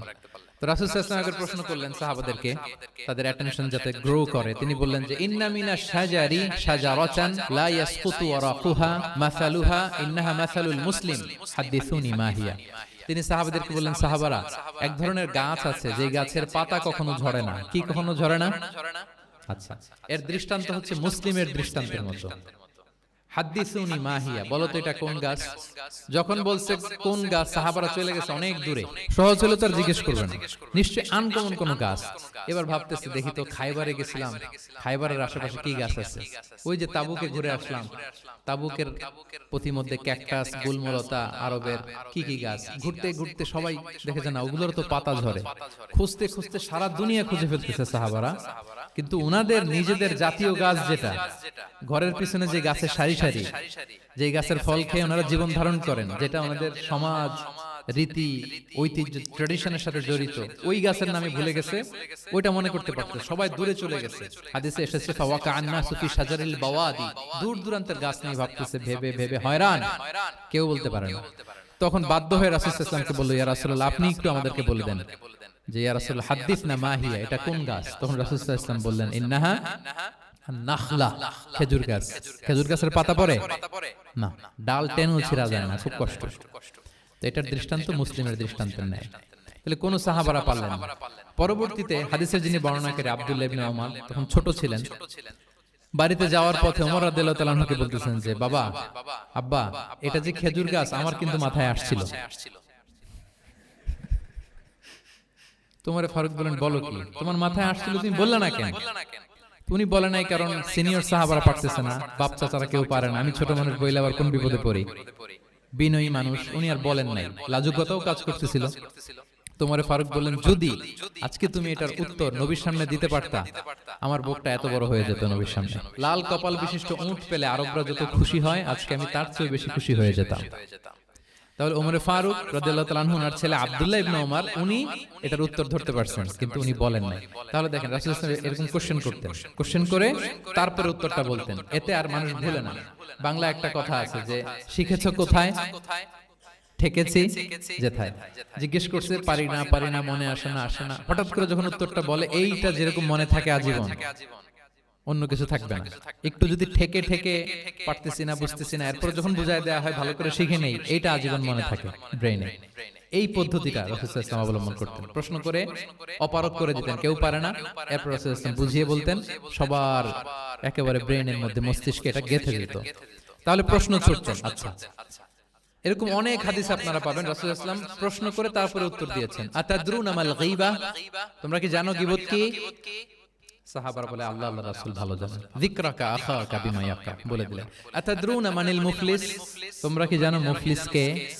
এইভাবে প্রশ্ন করতে করতে সাহাবাদেরকে শিখাতেন। আচ্ছা, আল্লাহ রাসূল সাল্লাল্লাহু আলাইহি ওয়াসাল্লামের আরেকটা অভ্যাস ছিল প্রশ্নের পিঠে প্রশ্ন ছুড়ে দেওয়া। মানে কোন সাহাবী যদি প্রশ্ন করত, রাসূল সাল্লাল্লাহু আলাইহি ওয়াসাল্লাম তো উত্তর দিয়ে জানিয়ে দিতেন। মাঝে মাঝে জানিয়ে না দিয়ে প্রশ্নের পিঠে আবার উনি কি করতেন? প্রশ্ন ছুড়ে দিতেন। এটাও পাওয়া যায়। আচ্ছা, এক সাহাবী এসে বলল ইয়া রাসূলুল্লাহ মাতা সাআ, হে নবী কিয়ামত কখন হবে? রাসূল সাল্লাল্লাহু আলাইহি ওয়াসাল্লাম কখন হবে উত্তর না দিয়ে প্রশ্ন করলেন ওয়া মাযা আ'দাততা লাহা, কিয়ামতের তোমার কি প্রিপারেশন আগে ওইটা বলো। কিয়ামত কবে হবে জানার জন্য এত ব্যতিব্যস্ত, আগে বলো হোয়াটস ইউর প্রিপারেশন ফর কিয়ামত, তোমার কি প্রস্তুতি। তাহলে আরেকটা প্রশ্ন, প্রশ্নের বিপরীতে উনি উত্তর না দিয়ে উনি আবার কি করলেন? সবাই বলুন তো, উনি আবার কি করলেন? উনি নিজে আবার প্রশ্ন করলেন। তুমি জিজ্ঞেস করলে কিয়ামত কবে, তুমি বলো কিয়ামতের প্রিপারেশন কি নিছো বলো। তো সে বলে যে লা শাই, ইয়া রাসূলুল্লাহ আমার কোনো প্রিপারেশন নাই, ইল্লা আন্নী উহিব্বুল্লাহ ওয়া রাসূলা, শুধু একটা জিনিসই আছে যে আমি আল্লাহ এবং আল্লাহর রাসূলকে ভালোবাসি। রাসূল সাল্লাল্লাহু আলাইহি ওয়াসাল্লাম বললেন আনতা মা আমান আহবাবতা, তুমি যাদেরকে ভালোবাসো তাদের সাথেই জান্নাতে থাকবে। আল্লাহ আল্লাহর রাসূলকে ভালোবাসো, তাদের সাথে তুমি কই থাকবে? জান্নাতে থাকবে। তাহলে প্রশ্নের পিঠে প্রশ্ন ছুড়ে দেওয়া। এরপর একই প্রশ্নের জবাবে ভিন্ন ভিন্ন জনকে ভিন্ন ভিন্ন উত্তর দিয়েছেন রাসূল সাল্লাল্লাহু আলাইহি ওয়াসাল্লাম। এটাকে এডুকেশনের ভাষায় বলে পার্সোনালাইজেশন। কি বলে? মানে যার যেটা লাগবে। শিক্ষক ভালো বুঝে, কয়েকটা ক্লাস নিলে উনি বুঝে ফেলে যে কার রিসিভিং ক্যাপাসিটি কতদূর, কার কোনটাতে ঘাটতি, কার কোনটাতে সমস্যা। একজন আদর্শ শিক্ষক, একজন চৌকস শিক্ষক, তিনি খুব সহজে এটা ধরে ফেলেন। তো রাসূল সাল্লাল্লাহু আলাইহি ওয়াসাল্লাম he was a very good observer, তিনি বুঝে ফেলতেন যে কার কোনটায় ঘাটতি। ফলে একই প্রশ্নের উত্তর উনি এক একজনকে এক এক ভাবে দিতেন। কেন? Based on the need of the addressee, যার যেটা দরকার ওইটার উপর গুরুত্ব আরোপ করে, যার যেটাতে ঘাটতি আছে সেটাতে গুরুত্ব আরোপ করে তিনি এক একজনকে কি করতেন? এক এক রকম উত্তর। অনেক সাহাবারা এরকম প্রশ্ন করেছেন যে আইয়ুল আমালি আফদাল ইয়া রাসূলুল্লাহ, সবচেয়ে শ্রেষ্ঠ আমল কোনটা? তিনি এক একজনকে এক একটা বলেছেন। কখনো বলেছেন যে আল্লাহর উপর ঈমান আনা, আল ঈমানু বিল্লাহি ওয়াহদা। কাউকে বলেছেন যে আল জিহাদ ফি সাবিলিল্লাহ, কাউকে বলেছেন আস-সালাতু ফি ওয়াক্তিহা, অন টাইমে সালাত পড়া। তার মানে যার যেটাতে ঘাটতি ছিল। কাউকে বলেছেন বিররুল ওয়ালিদাইন, কারণ তিনি দেখেছেন তার সাথে তার মা বাবার সম্পর্কে একটু ঘাটতি আছে, তারা এটা বলি, কারণ সবগুলোই ভালো কাজ, সবগুলোই কি ভালো কাজ। তাহলে যার যেটাতে ঘাটতি আছে সেটাতে গুরুত্ব আরোপ করা, এটা রাসূল সাল্লাল্লাহু আলাইহি ওয়াসাল্লাম করেছেন। মাঝে মাঝে রাসূল সাল্লাল্লাহু আলাইহি ওয়াসাল্লাম সাহাবীদেরকে মানে শিক্ষার্থীদেরকে উত্তর জানার জন্য ব্যাপকভাবে আগ্রহী করে তুলতেন। হ্যাঁ, এটাকে আরবিতে বলে তাশওয়িকুস সামিঈন ইলা মা'রিফাতিল জাওয়াব, উত্তর শোনানোর জন্য আগ্রহী করে তোলা। সেক্ষেত্রে মাঝে মাঝে তিনি এক দুটো শব্দ ইউজ করতেন। কিরকম? যেমন আওয়ালা আদুল্লুকুম অথবা আলা উখবিরুকুম, আমি কি তোমাদের বলবো না? এটা বললে সাহাবারা বলতেন বলেন বলেন ইয়া রাসূলুল্লাহ, অবশ্যই বলবেন, বালা ইয়া রাসূল। আওয়ালা উখবিরুকুম, আমি কি তোমাদের জানিয়ে দিব না? সাহাবারা বলতেন, ইয়া রাসূলুল্লাহ, অবশ্যই আপনি আমাদের জানিয়ে দিবেন। যেমন তিনি বললেন যে কেউ জান্নাতে যাবে না মুমিন হওয়া ছাড়া, কেউ ঈমানদার হতে পারবে না যতক্ষণ না একে অপরকে তোমরা ভালো না বাসো। তাহলে তো এটা গুরুত্বপূর্ণ বিষয়, একে অপরকে ভালো না বাসলে নাকি মুমিনই হওয়া যাবে না, আর মুমিন না হলে তো জান্নাতেই যাওয়া যাবে না। তখন রাসূল সাল্লাল্লাহু আলাইহি ওয়াসাল্লাম বললেন, আওয়ালা আদুল্লুকুম আলা শাইইন ইযা ফাআলতুমুহু তাহাবাবতুম, আমি কি তোমাদেরকে বলবো না এমন একটা আমলের কথা যেটা করলে তোমাদের পারস্পরিক হৃদ্যতা বাড়বে, ভালোবাসা বাড়বে? তখন তিনি বললেন, সেটা কি? আফশুস সালামা বাইনাকুম, তোমাদের মাঝে ব্যাপক সালামের প্রচলন প্রসারণ করো, সালামের প্রসার করো, একে অপরকে বেশি বেশি সালাম দাও। ব্যাপারটাকে এইভাবে প্রেজেন্ট না করে উনি যদি বলতেন, সাহাবারা বেশি বেশি সালাম দিও, এটা সওয়াবের কাজ না। এটা হচ্ছে একটা প্রেজেন্টেশন। আরেকটা হচ্ছে এমন ভাবে এটাকে উপস্থাপন করা যে মুমিন না হলে জান্নাতে যাবা না, আর একে অপরকে ভালো না বাসলে মুমিন হতে পারবে না। তোমরা কি জানো কি করলে একে অপরের মধ্যে ভালোবাসা বাড়ে? এরপর রাসূল সাল্লাল্লাহু আলাইহি ওয়াসাল্লাম বলতেন যে সালাম দেওয়ার মাধ্যমে ভালোবাসা বাড়বে। একবার রাসূল সাল্লাল্লাহু আলাইহি ওয়াসাল্লাম বললেন, আলা উখবিরুকুম বিআফদালা মিন দারাজাতি সিয়ামি ওয়াস সালাতি ওয়াস সাদাকা, আমি কি তোমাদের জানাবো না যে নামাজ, রোজা, সাদাকার চেয়েও বেশি ফজিলতের একটা আমল আছে, সেটা কি আমি কি তোমাদের জানাবো না? সাহাবারা বললেন, ক্বালু বালা ইয়া রাসূলুল্লাহ, হে আল্লাহর রাসূল, অবশ্যই জানাবেন, অবশ্যই জানাবেন। কারণ নামাজের চেয়ে বেশি গুরুত্বপূর্ণ, সাদাকার চেয়েও বেশি গুরুত্বপূর্ণ, সিয়ামের চাইতেও বেশি গুরুত্বপূর্ণ আমল, সেটা কি? তখন রাসূল সাল্লাল্লাহু আলাইহি ওয়াসাল্লাম বললেন, সেটা হচ্ছে ইসলাহু যাতিল বাইন, বিবাদমান দুই গ্রুপকে মিলিয়ে দেয়া, বিবাদমান দুই ব্যক্তিকে মিলিয়ে দেয়া। এটা নফল নামাজ, নফল সাদাকা, নফল রোজার চেয়েও বেশি কি ফজিলতপূর্ণ, বেশি গুরুত্বপূর্ণ। আমরা তো মনে করি শুধু নামাজ পড়লেই বোধহয় আমি অনেক সওয়াব পেলাম, রোজা রাখলেই সওয়াব পেলাম, শুধু জিকির করলে, সাদাকা করলেই সওয়াব পেলাম। কিন্তু রাসূল সাল্লাল্লাহু আলাইহি ওয়াসাল্লাম বলেন যে দুইজনের মধ্যে একটু মনোমালিন্য তুমি মিলিয়ে দাও, এটা এর চেয়ে বেশি সওয়াব। আল্লাহু আকবার। দুই গোষ্ঠীর মধ্যে দীর্ঘদিনের ঝগড়া মিলিয়ে দাও, এটা এর চেয়ে বেশি সওয়াবপূর্ণ। রাসূল সাল্লাল্লাহু আলাইহি ওয়াসাল্লাম মক্কা থেকে মদিনায় যেয়ে কি করেছেন? আউস এবং খাজরাজের দীর্ঘদিনের যুদ্ধ 1 ঘন্টার মধ্যে কি settle down. He was a very good mediator and arbitrator, চমৎকার মধ্যস্থতা করতে জানতেন তিনি। তাহলে এইভাবে উত্তর জানার জন্য শিক্ষার্থীদেরকে আগ্রহী করে তুলতেন। আচ্ছা, আরেকটা পদ্ধতি ছিল অবজারভেশন এন্ড কারেকশন। রাসূল সাল্লাল্লাহু আলাইহি ওয়াসাল্লাম, আমি আলোচনার শুরুতেই বলেছি, হি was a very good observer, চমৎকার পর্যবেক্ষণ করতেন এবং সংশোধন দিতেন। কে কি করছেন এটা খেয়াল রাখতেন, মানে চোখ কান খোলা রাখতেন। বাংলা আমরা কি বলি? চোখ কান খোলা রাখা। মসজিদে নববীতে এরকম ভুরি ভুরি পাবেন যে রাসূল সাল্লাল্লাহু আলাইহি ওয়াসাল্লাম কে কি করতেছে অবজার্ভ করতেছে, ওইটার উপর বেস করে তাকে নাসিহা করতেছে। একটা বিখ্যাত হাদিস তো আপনারা জানেন, রাসূল সাল্লাল্লাহু আলাইহি ওয়াসাল্লাম বসা, এক বেদুইন আসলো, এসে তার উটটা মসজিদে নববীতে বাঁধলো, বেদে 2 রাকাত নামাজ পড়লো, নামাজ পড়ে হাত তুলে আল্লাহর কাছে দোয়া করে, ইয়া আল্লাহ আল্লাহুম্মা রহমনি ওয়া মুহাম্মাদা ওয়া লা তারহাম মা'ানা আহাদা, মানে ও আল্লাহ তুমি শুধু আমারে রহম করো আর মুহাম্মদ সাল্লাল্লাহু আলাইহি ওয়াসাল্লামের রহম করো, আমাদের দুইজনের সাথে আর কাউরে রহম করো না তুমি। বেদুইন তো কি, বেদুইন মরুপল্লীতে বসবাস। আদাবুদ দুআ, দ্য এটিকেটস অফ দোয়া, দোয়ার যে একটা আদব আছে, অন্যের জন্য দোয়া করলে যেটা নিজের লাভ, এগুলো তো জানে না। আল্লাহ তুমি আমারে মাফ করো, মুহাম্মদ সাল্লাল্লাহু আলাইহি ওয়াসাল্লামকে মাফ করো, আমাদের ছাড়া আর কাউরে মাফ করো না, কাউরে রহম করো না। এটা রাসূল সাল্লাল্লাহু আলাইহি ওয়াসাল্লাম দূর থেকে বসে বসে অবজার্ভ করছেন আর বললেন, হায় রে, লোকটা একটা প্রশস্ত জিনিসকে সংকীর্ণ বানায় ফেললো। গোটা বিশ্বের সবাইকে যদি আল্লাহ ক্ষমা করে, রহম করে, আল্লাহর রহমের দরিয়ায় কোনো ঘাটতি হবে বলেন তো? হবে? একটা প্রশস্ত বিষয়কে সে সংকীর্ণ করে ফেলবে। এরপর কতটা সে বেদুইন কি প্রকৃতির ছিল দেখেন। দোয়া টোয়া শেষে মসজিদে নববীর মাঝখানে বসে পেশাব করা আরম্ভ করছে। বিখ্যাত হাদিস জানেন, সবাই মারতে গেল, রাসূল সাল্লাল্লাহু আলাইহি ওয়াসাল্লাম থামালেন, বললেন পানি ঢেলে দাও, আর তাকে ডেকে বললেন, দেখো তুমি যে এখানে এই কাজটা করলা, প্রস্রাব করলা, এটা আমাদের এই মদিনার কমিউনিটির ইবাদতগাহ। এখানে এই কমিউনিটির লোকেরা নামাজ পড়ে, আল্লাহর জিকির করে, আল্লাহর কিতাব তেলাওয়াত করে, এটা কি ঠিক হলো তোমার? সে তো লজ্জায় অনুতপ্ত হয়ে কাঁচুমাচু। তাহলে এই যে অবজারভেশন করতেন এবং কারেকশন করতেন। আবার একদিন মসজিদে নববীতে বসা এক সাহাবী এসে নামাজ পড়লেন, নামাজ রাসূল সাল্লাল্লাহু আলাইহি ওয়াসাল্লাম দূর থেকে দেখতেছেন লোকটা কি করে। নামাজ পড়লো 2 রাকাত, পরে এসে নবীকে সালাম দিল। রাসূল সাল্লাল্লাহু আলাইহি ওয়াসাল্লাম সালামের উত্তর দিয়ে বললেন, ইরজি' ফাসাল্লি ফাইন্নাকা লাম তুসাল্লি, যাও আবার পড়ো, কারণ তুমি নামাজ পড়ো না, মানে নামাজটা ঠিকমতো হয় না, ইউ ডিডন্ট অফার ইউর সালাহ in a correct way, proper manner.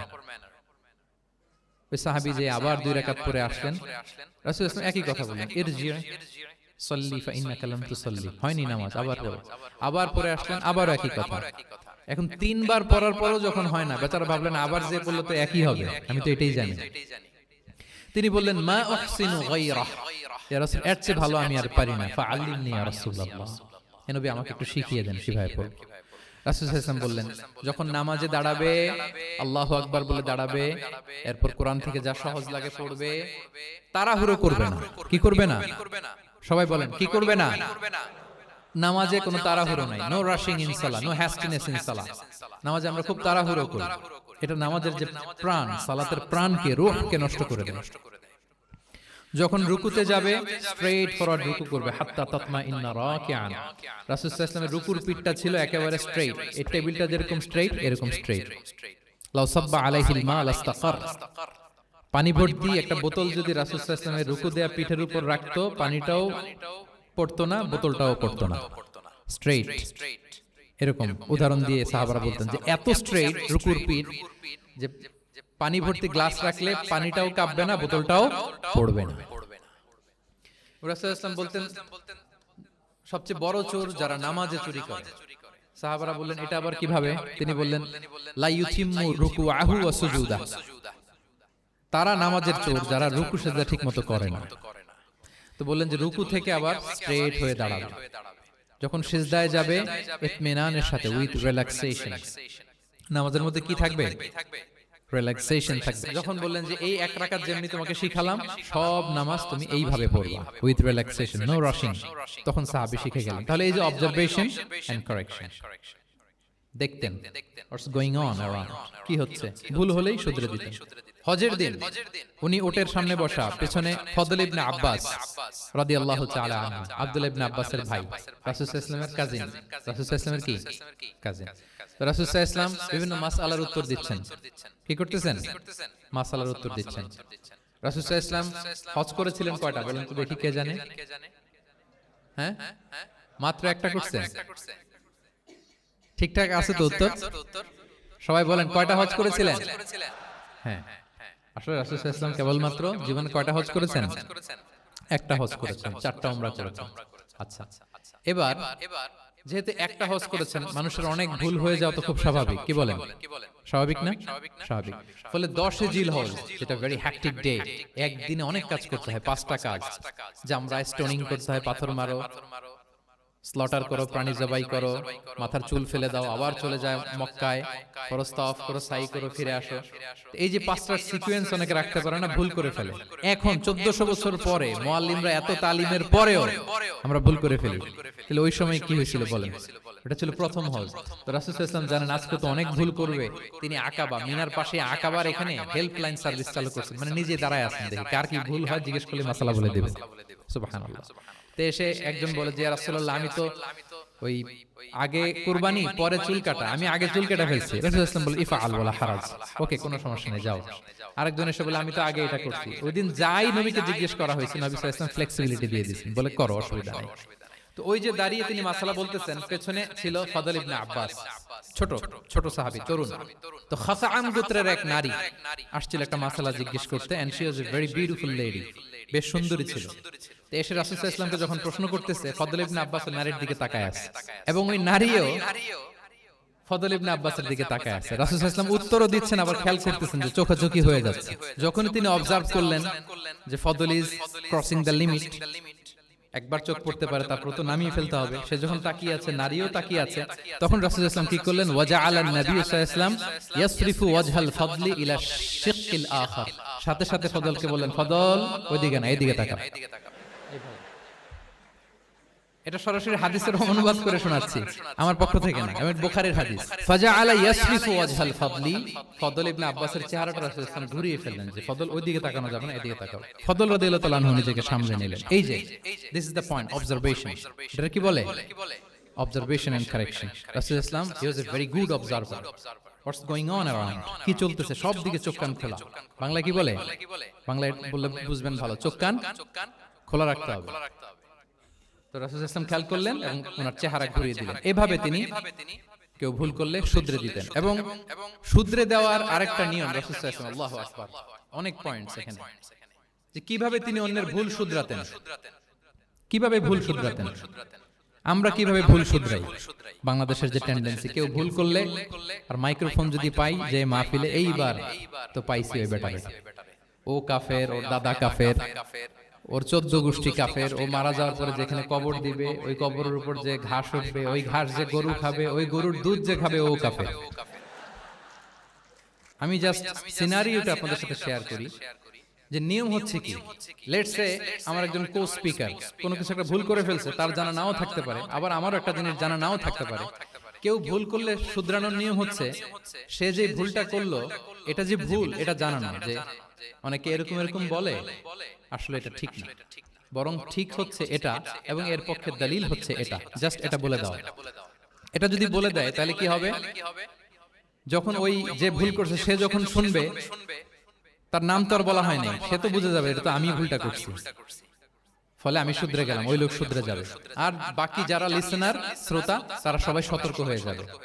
তাহলে যেটা উদ্দেশ্য ছিল কাউকে শুধরানো, ওটা হয়ে গেছে না? কারণ নাম নেওয়া প্রয়োজন হয়েছে? বলেন তো, রাসূল সাল্লাল্লাহু আলাইহি ওয়াসাল্লাম যখন কাউকে কারেক্ট করতেন তখন কখনো কারো নাম ধরে শুধরাতেন না, কারেক্ট করতেন না। আল্লাহু আকবার। নাম ধরে শুধরাতেন না, পাছে না সে লজ্জা পেয়ে যায়, পাছে না সে বিব্রত হয় মানুষের সামনে। সুবহানাল্লাহ। অন্যের রাইটস, অন্যের ব্যক্তিত্বের ব্যাপারে কতটা মর্যাদাশীল ছিলেন। কারণ কারো নাম ধরে তো আমার শুধরানোর দরকার নাই, এটা যে ভুল সোসাইটিকে এটা জানালেই হবে। তাহলে যে ভুল করছে সে শুধরে গেল, বাকিরা সতর্ক হয়ে গেল, ঠিক না? আচ্ছা, 3 সাহাবী মিলে একবার ভাবলো রাসূল সাল্লাল্লাহু আলাইহি ওয়াসাল্লাম বাড়িতে কি কি আমল করে, আমরা একটু আম্মাজানদের জিজ্ঞেস করি, তাহলে আমরাও আমাদের আমলটা একটু বাড়াবো। যে জিজ্ঞেস করলো যে আম্মাজানরা একটু বলেন তো উনি বাসায় কি কি ইবাদত করে, কতটুকু কোরআন পড়ে, তাহাজ্জুদ কেমনে পড়ে। আম্মাজানরা বর্ণনা দিলেন। বর্ণনা শোনার পরে কান্নাহুম তাকাল্লুহা, ওনাদের কাছে একটু কম মনে হইলো, মানে অনেক এক্সপেকটেশন নিয়ে আসছিল। তারা ভাবছিল মানে রাতে ঘুমাই না, সারা রাত তাহাজ্জুদ আর কান্নাকাটি করে রাসূল সাল্লাল্লাহু আলাইহি ওয়াসাল্লাম কাটায় দেয়। তাদের এরকম একটা ধারণা ছিল যে এসে শুনে যে না, আসার পরে নাকি ঘুমোতে যায়, অনেকক্ষণ ঘুমিয়ে সে মাঝরাতে নাকি ওঠে। যা যা বর্ণনা শুনলো কান্নাহুম তাকাল্লুহা, এদের কাছে একটু কম মনে হলো। তো একজন বলতেছে আরে কম না, আইনা নাহনু মিন রাসূলিল্লাহ, কোথায় আল্লাহ রাসূলের, কোথায় আমরা। গফির লাহু মা তাকদ্দামা মিন যামবিহি ওয়া মা তাআখার, ওনার তো আগের পরের সব গুনাহই মাফ। আদতে তো গুনাহই নাই, নবীরা তো মাসুম। তো ওনার সাথে কি আমাদের তুলনা, আমাদের এত কম করলে হবে না, তো কি করতে হবে?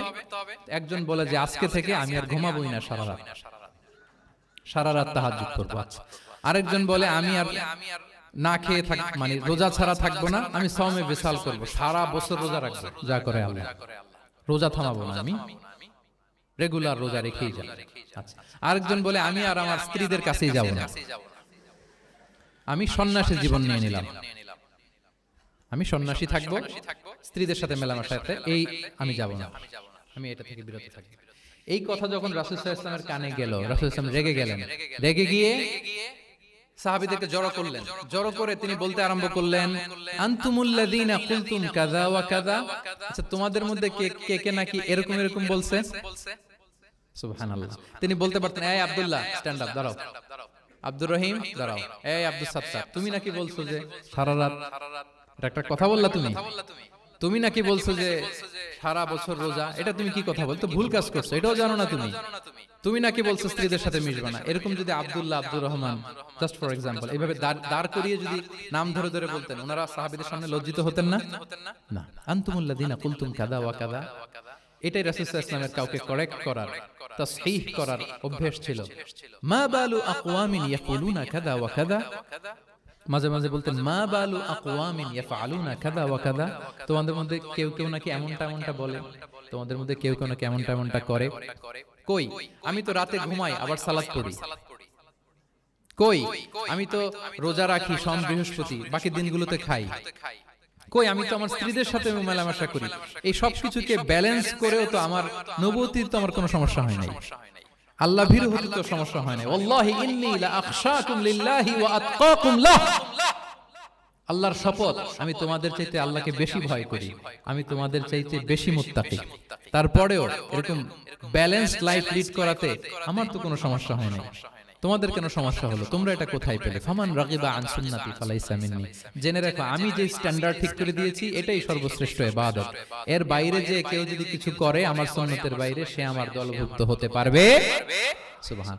এরকম যখন ধমক দিয়ে শাসিয়ে দিলেন, যেই 3 জন সাহাবী এই কথা বলছিল ওনারা তো শুধরে গেলেন, ওনারা তো টের পাচ্ছেন যে এগুলো আমাদের কি বলতেছে। ওনারা টের পাচ্ছেন না, শুধরে গেলেন, আর বাকিরা সতর্ক হয়ে গেলেন। আল্লাহু আকবার। সো এটা হচ্ছে কারেক্ট করার নিয়ম।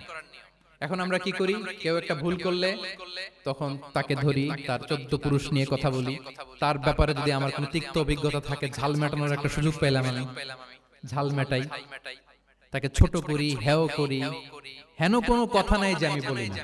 একটাও কি রাসূল সাল্লাল্লাহু আলাইহি ওয়াসাল্লামের সুন্নাহর মধ্যে পড়ে? বলেন তো না। তাহলে মন গড়া পদ্ধতিতে আমরা কাউকে সংশোধন করতে চাচ্ছি না, আর এইভাবে করলে সংশোধন হবেও না। সে মানবিক কারণেই তার ইগোইস্টিক প্রবলেম চলে আসবে, যে সে আমাকে ছোট করলো, আমার নাম ধরে সে এত মানুষের সামনে অপমান করলো, সে হয়তো শুধরানোর যে রাস্তাটা ছিল ওইটাও বন্ধ হয়ে গেল। ঠিক কিনা বলেন? তাহলে রাসূল সাল্লাল্লাহু আলাইহি ওয়াসাল্লাম এইভাবে শুধরাতেন। আর তামিম ফি তাসওয়িবিল আখতা, কারো ভুল শুধরাতে গেলে ইন জেনারেলি শুধরাতেন, যাদের শুধরানোর তারা শুধরে যেত, বাকিরা সতর্ক হয়ে যেত। আচ্ছা, আরেকটা পদ্ধতি ছিল ক্লিয়ার মিসকনসেপশন। কারো মিসকনসেপশন থাকলে রাসূল সাল্লাল্লাহু আলাইহি ওয়াসাল্লাম এটা ক্লিয়ার করে দিতেন। এক সাহাবী মনে করতেন ভালো জামা পরলে বুঝি অহংকার হয়। তিনি খুব সুন্দর ছিলেন দেখতে, খুব ভালো পোশাক পরিচ্ছদ পরতে পছন্দ করতেন। তিনি একবার বললেন, ইয়া রাসূলুল্লাহ, ভালো পোশাক পরলে কি অহংকার হয়? রাসূল সাল্লাল্লাহু আলাইহি ওয়াসাল্লাম বললেন, না। ইয়া রাসূলুল্লাহ, আমি ভালো জুতা পরতে পছন্দ করি, এটা কি অহংকার হয়? না, এটা অহংকার হয় না। আমি মানুষকে খুব খাওয়াতে পছন্দ করি এবং আমি চাই আমার চেয়ে যেন কেউ এটা এই কাজে আগাতে না পারে, আমিই খাওয়াবো, এটা কি অহংকার? রাসূল সাল্লাল্লাহু আলাইহি ওয়াসাল্লাম বললেন, না, এটা অহংকার না। অহংকার হচ্ছে আল কিবরু বাতারুল হাক্কি ওয়া গামতুন নাস। অহংকার হচ্ছে সত্যকে প্রত্যাখ্যান করা আর মানুষকে তুচ্ছ-তাচ্ছিল্য করা। সুবহানাল্লাহ। তাহলে এই যে মিসকনসেপশন, সে ভাবছে ভালো পোশাক পরলে এটা অহংকার হয়ে যায়, ভালো জামা পরলে অহংকার হয়ে যায়, এগুলো তো অহংকার হয় না, বরং অহংকার হয় সত্যকে প্রত্যাখ্যান করলে আর মানুষকে তুচ্ছ-তাচ্ছিল্য করলে। তাহলে এই যে মিসকনসেপশন ইন দ্য সোসাইটি, এটাকে তিনি ক্লিয়ার করে দিতেন। আচ্ছা, রাসূল সাল্লাল্লাহু আলাইহি ওয়াসাল্লাম প্র্যাকটিক্যালি শেখানোর চেষ্টা করতেন। কি করতেন? প্র্যাকটিক্যালি, এটাকে প্রায়োগিক শিক্ষা, ব্যবহারিক শিক্ষা। অজু করে দেখাতেন, এইভাবে অজু করতে হয়। সালাত পড়ে দেখাতেন, সাল্লু কামা রাআইতুমুনি উসাল্লি। সালাত তো হচ্ছে আল আমাল আল মুতাওয়ারাস, এই উম্মার অবিচ্ছিন্ন কর্মধারা। সালাত জিবরিল আলাইহিস সালামকে শিখিয়েছেন আল্লাহ, রাসূল সাল্লাল্লাহু আলাইহি ওয়াসাল্লামকে শিখিয়েছেন জিবরিল আলাইহিস সালাম, রাসূল সাল্লাল্লাহু আলাইহি ওয়াসাল্লাম শিখিয়েছেন সাহাবীদের। এইভাবে অবিচ্ছিন্ন কর্মধারা, আরবিতে বলে আল আমাল আল মুতাওয়ারাস। এবং রাসূল সাল্লাল্লাহু আলাইহি ওয়াসাল্লাম বলতেন, সাল্লু কামা রাআইতুমুনি উসাল্লি, আমাকে যেমনি সালাত পড়তে দেখো এইভাবে পড়ো। হজের ক্ষেত্রেও বলেছেন, খুদু আন্নি মানাসিকাকুম, হজের বিধানকে দেখে নাও। একবারই তো হজ করেছেন, হাতে কলমে প্র্যাকটিক্যাল গাইডলাইন দিয়ে শিখিয়েছেন। এবং সাহাবারা ভুল করে কিনা মাঝে মাঝে শুনতেন, যেটাকে আরবিতে বলে কিরাআতু তিলমিযা আলা শাইখ। আব্দুল্লাহ ইবনে মাসউদ রাদিয়াল্লাহু তাআলা আনহু কে রাসূল সাল্লাল্লাহু আলাইহি ওয়াসাল্লাম একবার বললেন, আব্দুল্লাহ একটু তেলাওয়াত করো তো। তিনি বললেন, আকরাউ আলাইকা ওয়া আলাইকা উনজিল, হে নবী, আমি আপনার সামনে দাঁড়ায় তেলাওয়াত করব, আপনার উপর কোরআন নাজিল হয়। রাসূল সাল্লাল্লাহু আলাইহি ওয়াসাল্লাম বললেন যে, ইন্নী উহিব্বু আন আসমাআহু মিন গায়রি, হে আব্দুল্লাহ ইবনে মাসউদ, আমি কোরআন তেলাওয়াত তোমাদেরকে শোনাতে যেমনি পছন্দ করি, তোমরা কেউ পড়বা আর আমি শুনবো, এটাও খুব পছন্দ করি। কারণ উনি প্ল্যান করে রাখছেন আব্দুল্লাহ ইবনে মাসউদ কি হবেন, তিনি কিছুদিন পরে উম্মার শিক্ষক হবেন। ওইখানে আবার ভুলটুল করে ফেলেন কিনা উনি জাজ করতেছেন। তখন আব্দুল্লাহ ইবনে মাসউদ রাদিয়াল্লাহু তাআলা আনহু সূরা নিসা তেলাওয়াত করে শোনালেন। তাহলে রাসূল সাল্লাল্লাহু আলাইহি ওয়াসাল্লামের একটা পন্থা ছিল, তিনি শুনতেন আবার শোনাতেন। কি করতেন? শুনতেন, প্রতি রমাদানে যতটুকু কোরআন নাজিল হয়েছে তিনি জিবরিল আলাইহিস সালামকে শোনাতেন, আবার জিবরিল আলাইহিস সালাম পুরো কোরআন রাসূল সাল্লাল্লাহু আলাইহি ওয়াসাল্লামকে শোনাতেন। এটা ছিল একটা টেকনিক। আচ্ছা, রাইটিং মেথড, আমরা যেমনি লিখি, অ্যাসাইনমেন্ট, প্রেজেন্টেশন, লেখার মাধ্যমে জ্ঞান বিতরণ, জ্ঞান অর্জন, এটা কম ছিল। আমি আগেই বলেছি মেইনলি ছিল oral based and QnA based, কিন্তু লেখা যোগাযোগ ছিলই না তা না। লেখা জানতো, হাতে গোনা অল্প কিছু সাহাবী মক্কায় লিখতে জানতেন, পড়তে জানতেন। মদিনাতেও ইহুদিরা জানতো, কিন্তু অন্যান্যরা, আরবরা, তাদের মধ্যে লেখার যে কালচার এটা ওইভাবে গড়ে ওঠেনি, জানতেন অল্প সংখ্যক লোক। যেমন ওহী লেখক সাহাবী ছিলেন ইবনে কাসিরের বর্ণনা মতে 23 জন। কয়জন? ওনারা খেজুর গাছের ছালে, পাথরে, চামড়ায়, প্রাণীর চ্যাপ্টা হাড়ের মধ্যে কোরআন লিখে রাখতেন।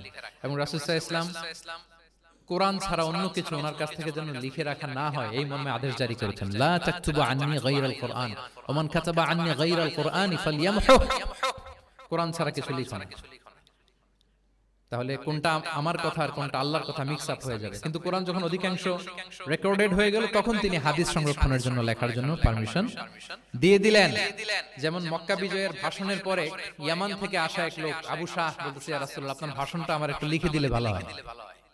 কি দিলে? লিখে দিলেন। রাসূল ইসলাম সাহাবাদেরকে বললেন উক্তুবু লি আবি শাহ, ঠিক আছে, এই ইয়ামানি ভিজিটর তাকে আমার ভাষণটা তোমরা লিখে দাও। তাহলে এই লেখার পদ্ধতিটা খুব কম ছিল। রাসূল সাল্লাল্লাহু আলাইহি ওয়াসাল্লাম নিজে লিখতেন না, কাতিবে ওয়াহিদের দিয়ে লেখাতেন, কোরআন লেখাতেন।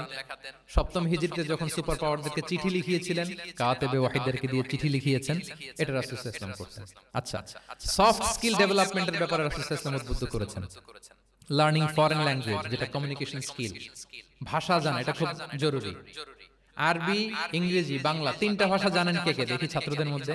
প্যারালাল, লাইক নেটিভ আর নেয়ার নেটিভ, 5-7 জন আছে না? ল্যাঙ্গুয়েজ আরো ভালো জানতে হবে। আরবিতে একেবারে ফ্লুয়েন্ট হইতে হবে, ইংরেজিতে ফ্লুয়েন্ট হইতে হবে। এই দুইটা ল্যাঙ্গুয়েজ যদি আপনার হাতে থাকে, you can win the world for sure, I am telling you. গোটা বিশ্ব আপনি জয় করে ফেলতে পারবেন। তাহলে আইআইএসি তো এটার একটা সেন্টার, খুব চমৎকার সুযোগ এখানে আছে আরবিতে মাস্টার হওয়া, ইংরেজিতে মাস্টার হওয়া। তাহলে সফট স্কিল ডেভেলপমেন্টের ব্যাপারে রাসূল সাল্লাল্লাহু আলাইহি ওয়াসাল্লাম উৎসাহিত করেছেন। কিভাবে? ইহুদিরা যখন চিঠি লিখতো, কোন ভাষা লিখতো জানেন? হিব্রু ভাষায়, হিব্রু ল্যাঙ্গুয়েজ। এখন এইটা বোঝার জন্য রাসূল সাল্লাল্লাহু আলাইহি ওয়াসাল্লাম এক ইহুদিকে হায়ার করতে হতো, যে তুমি একটু পরে বলো তো ওরা কি লিখলো। আচ্ছা, এটা লিখছে। এর বিপরীতে রাসূল যখন আবার চিঠি লিখবেন, তখন এক ইহুদিকে ডাকতে হতো যে আমি বলতেছি আরবিতে, তুমি এটা হিব্রুতে ট্রান্সলেট করে পাঠাও। তো যেহেতু ইহুদিরা বিশ্বাসঘাতকতার অনেকগুলো ইনসিডেন্ট আছে, ট্রেচারি, বিট্রেয়াল ইনসিডেন্ট অনেকগুলো আছে, রাসূল সাল্লাল্লাহু আলাইহি ওয়াসাল্লাম বললেন আমি ইহুদিদেরকে বিশ্বাস করতে পারি না, কারণ একজনটা নিয়ে আসলাম, চিঠি একটা লিখছে, একটা সে অর্থ শোনাইলো আরেকটা, আমি বললাম লিখতে একটা, সে বিশ্বাসঘাতকতা করে লিখে দিল আরেকটা, তাহলে ঝামেলা হয়ে যাবে না? রাসূল সাল্লাল্লাহু আলাইহি ওয়াসাল্লাম তিনি যায়েদ ইবনে সাবিত রাদিয়াল্লাহু তাআলা আনহুকে বললেন যে তুমি এই হিব্রু ল্যাঙ্গুয়েজ শিখবা, শিখে আমার পক্ষ থেকে অন বিহাফ অফ মি তুমি জুইশদেরকে চিঠি লিখবা, ওদের চিঠি আসলে তুমি আমারে পড়ে শোনাবা। ইন্নী লা আমানু আলা ইয়াহুদ ফি কিতাবি, আমি ইহুদিদেরকে বিশ্বাস করি না। রাসূল সাল্লাল্লাহু আলাইহি ওয়াসাল্লাম যখন ওনাকে অ্যাসাইন করলেন এবং দোয়া করলেন, রাসূল সাল্লাল্লাহু আলাইহি ওয়াসাল্লামের দোয়ার বরকতে উনি বলেন যে 15 দিন যেতে না যেতে I became master in Hebrew within 15 days. 15 দিন যেতে না যেতে আমি হিব্রু ভাষায় পণ্ডিত হয়ে গেলাম। এরপর থেকে যত চিঠি ইহুদিদের কাছে লেখা প্রয়োজন হতো, আমি যায়েদ ইবনে সাবিত লিখে দিতাম, এবং হিব্রুতে চিঠি আসলে আমি অনুবাদ করে দিতাম। তাহলে দেখেন রাসূল সাল্লাল্লাহু আলাইহি ওয়াসাল্লাম কিন্তু এই কমিউনিকেশন স্কিল ডেভেলপমেন্ট করার জন্য, যেটাকে সফট স্কিল আমরা বলি, ইন্সপায়ার করেছেন না? তাহলে ল্যাঙ্গুয়েজ শিখবেন আপনারা, কি বলেন? শুধু আরবি ইংরেজি না, পারলে জাপানিজও শিখেন, চাইনিজও শিখেন, অনেক কাজে লাগবে। At least Arabic and English ইনশাআল্লাহ বলেন। সবাই বলেন নাই? মাশাআল্লাহ, তাবারাকাল্লাহ। রিজনিং, মারিফাতুল ইল্লা, শুধু একটা লিগ্যাল অপিনিয়ন জানিয়ে রাসূল সাল্লাল্লাহু আলাইহি ওয়াসাল্লাম ক্ষান্ত হতেন না। কেন এটা হালাল, কেন হারাম, রিজনিং শিখিয়েছেন তিনি। এটা দীর্ঘ আলোচনা, ফিকহের আলোচনা, ওইদিকে যাব না, জাস্ট বলে রাখলাম পয়েন্টগুলো। ইমোশনাল ইন্টেলিজেন্স তিনি ইউজ করেছেন শিক্ষাদানের ক্ষেত্রে, অর্থাৎ আবেগ অনুভূতিকে নাড়িয়ে দিয়ে ছাত্রকে ইমোশনাল বানিয়ে তারপরে মেসেজ দেয়া। সুবহানাল্লাহ বিহামদিহি। এক যুবক এসে বললেন ইয়া রাসূলুল্লাহ ইদান লি বিজিনা, হে নবী আপনি আমাকে জিনার অনুমতি দিন, জিনার অনুমতি দিন। ফাআকবালাল কওমু আলাইহি ফাজাজারুহু মাহমা, সাহাবারা ধমকাতে লাগলেন, বেয়াদব, লজ্জা শরমের মাথা খেয়ে কি বলো এগুলো তুমি নবীর সামনে, জিনার অনুমতি দাও। ওয়ালা তাকরাবুজ জিনা, আল্লাহ বলেন জিনার কাছেও যেও না, ব্যভিচারের কাছেও যেও না। তুমি নবীর সামনে এসে এই পাপের অনুমতি চাও? রাসূল সাল্লাল্লাহু আলাইহি ওয়াসাল্লাম কিছু বললেন না। একটু পরে যুবককে ডেকে বললেন আতুহিব্বুহু লিবনাতিক, আচ্ছা তুমি যে জিনার অনুমতি চাইলে তোমার কন্যার সাথে কেউ এরকম আচরণ করুক, এটাকে তুমি পছন্দ করবে? সে বলল লা ইয়া রাসূলুল্লাহ, কেউই পছন্দ করবে না। আচ্ছা আতুহিব্বুহু লি উম্মিক, তোমার মায়ের সাথে কেউ অপকর্ম করবে, এটা তুমি পছন্দ করবে? লা ইয়া রাসূলুল্লাহ। আতুহিব্বুহু লি উখতিক, তোমার বোনের সাথে কেউ এই কাজ করবে, তুমি পছন্দ করবে? সে বলে না। ঠিক তখন রাসূল সাল্লাল্লাহু আলাইহি ওয়াসাল্লাম বললেন তুমি যে এই কাজের অনুমতি চাইলে, যার সাথে তুমি জিনায় লিপ্ত হবে সে তো কারো না কারো মা, কারো না কারো বোন, কারো না কারো আদরের কন্যা, তাহলে কিভাবে তুমি এটা করতে চাও? যুবক লজ্জিত হয়ে গেল, এত লজ্জিত হলো, রাবি বলতেছে ফালাম ইয়াকুন বা'দা যালিকাল ফাতা ইয়ালতাফিতু ইলা শাই, ওই রাবি বলতেছে এরপরে কোনোদিন এই যুবকরা ডানে বায়ে তাকাতেও দেখি নাই, স্ট্রেইট হাঁটতো। সুবহানাল্লাহ। রাসূল সাল্লাল্লাহু আলাইহি ওয়াসাল্লাম দোয়া করেছিলেন তার জন্য, আল্লাহুম্মা গফির যামবাহ ওয়া তাহহির কলবাহ ওয়া হাসসিন ফারজাহ, আল্লাহ তুমি তার গুনাহ মোচন করো, পাপ মোচন করো, আল্লাহ তুমি তার অন্তরকে পরিশুদ্ধ করো, আল্লাহ তুমি তার চরিত্রকে নিষ্কলুষ করে দাও। নবীর দোয়ার বরকতে চিরজীবনের জন্য নিষ্কলুষ পবিত্র তিনি হয়ে গেছেন। তাহলে দেখেন, তাকে অন্যভাবে বুঝাইলে হয়তো কাজ হইতো না, যখন তার নিজের উপর দিয়ে বোঝানো হলো। তোমার বোনের সাথে যদি হয়, তোমার মেয়ের সাথে যদি কেউ এটা করে, তুমি মেনে নিতে পারবা? এটাকে বলে ইমোশনাল ইন্টেলিজেন্সকে কাজে লাগিয়ে মানুষের আবেগ অনুভূতিকে নাড়িয়ে দিয়ে teaching by touching the heart, teaching by touching the emotions. ইবনে আবি সালামা তিনি বলেন, একবার রাসূল সাল্লাল্লাহু আলাইহি ওয়াসাল্লামের কোলে বসে, ছোটবেলায় কোলে বসার সৌভাগ্য আমার হয়েছিল এবং আমাদেরকে খাবার দেয়া হলো, তো তিনি ছোট মানুষ, একবার এদিক থেকে খায় ওদিক থেকে খায়। রাসূল সাল্লাল্লাহু আলাইহি ওয়াসাল্লাম বললেন, ইয়া গোলাম, হে শিশু, সাম্মিল্লাহ, বিসমিল্লাহ বলো, ওকুল বিয়ামিনিক, বা হাতে না ডান হাতে খাও। দেখেন ছোটদেরকে কিভাবে শেখাতেন, তারবিয়া, চাইল্ড তারবিয়া। ওয়াকুল মিম্মা ইয়ালিক, তোমার সামনে যেটা আছে ওটা খাও, এদিক থেকে ওদিক থেকে, চারদিক থেকে নিও না। রাবি বলেন যে ফামা জালা তিলকা তু'মাতু বাদু, উনি বলতেছেন এরপর থেকে আজীবন আমার খাওয়ার স্টাইল এটাই হয়ে গেছে। নবীর ওই কথা আমার কানে ঘন্টার মতো বাজে। খাওয়া শুরু করলেই আগে আমি বিসমিল্লাহ বলি, ডান হাত দিয়ে নিই, আর আমার সামনে যেটা আছে ওটা থেকে খাওয়া শুরু করি। দেখেন চাইল্ড তারবিয়া কিভাবে করবেন। তাহলে এটিকেটস অফ হ্যাভিং ফুড কিভাবে খাবে রাসূল সাল্লাল্লাহু আলাইহি ওয়াসাল্লাম শিখালেন। আপনারা জানেন যে হাশিমি খানদান, মানে বনু হাশিমদের জন্য যাকাতের সম্পদ খাওয়া, রাসূল সাল্লাল্লাহু আলাইহি ওয়াসাল্লামের বংশের জন্য যাকাতের সম্পদ খাওয়া হারাম। তো একবার যাকাতের সাদাকার খেজুর ছিল স্তূপ করা, রাসূল সাল্লাল্লাহু আলাইহি ওয়াসাল্লামের নাতি হাসান রাদিয়াল্লাহু তাআলা আনহু, ছোট্ট মানুষ, এসেই ওই খেজুর নিয়ে খেতে আরম্ভ করলেন। দূর থেকে রাসূল সাল্লাল্লাহু আলাইহি ওয়াসাল্লাম দেখে বললেন, কিখ কিখ ইরমি বিহা, কিখ কিখ মানে আমরা বাংলা যেটাকে ওয়াক্তু, ওয়াক্তু মানে থু মেরে ফেলে দাও।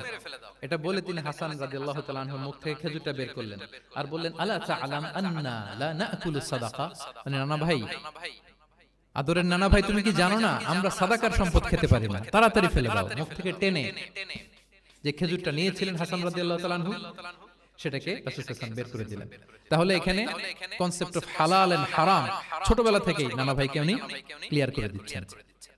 আব্দুল্লাহ ইবনে আব্বাস রাদিয়াল্লাহু তাআলা আনহু রাসূল সাল্লাল্লাহু আলাইহি ওয়াসাল্লামের কি ছিলেন সম্পর্কে বলেন, কি ছিল? সবাই বলেন আওয়াজ করে। কাজিন, চাচাতো ভাই। আরেকটা সম্পর্ক ছিল রাসূল সাল্লাল্লাহু আলাইহি ওয়াসাল্লাম ওনার, আর কি হইতো? খালু মাইমুনা বিনতুল হারিস রাদিয়াল্লাহু তাআলা আনহা, তিনি ছিলেন আব্দুল্লাহ ইবনে আব্বাসের খালা। আর যেহেতু রাসূল সাল্লাল্লাহু আলাইহি ওয়াসাল্লাম বিয়ে করেছিলেন, ফলে রাসূল সাল্লাল্লাহু আলাইহি ওয়াসাল্লাম ওনার সম্পর্কের আরেক সম্পর্কে কি হয়? খালু।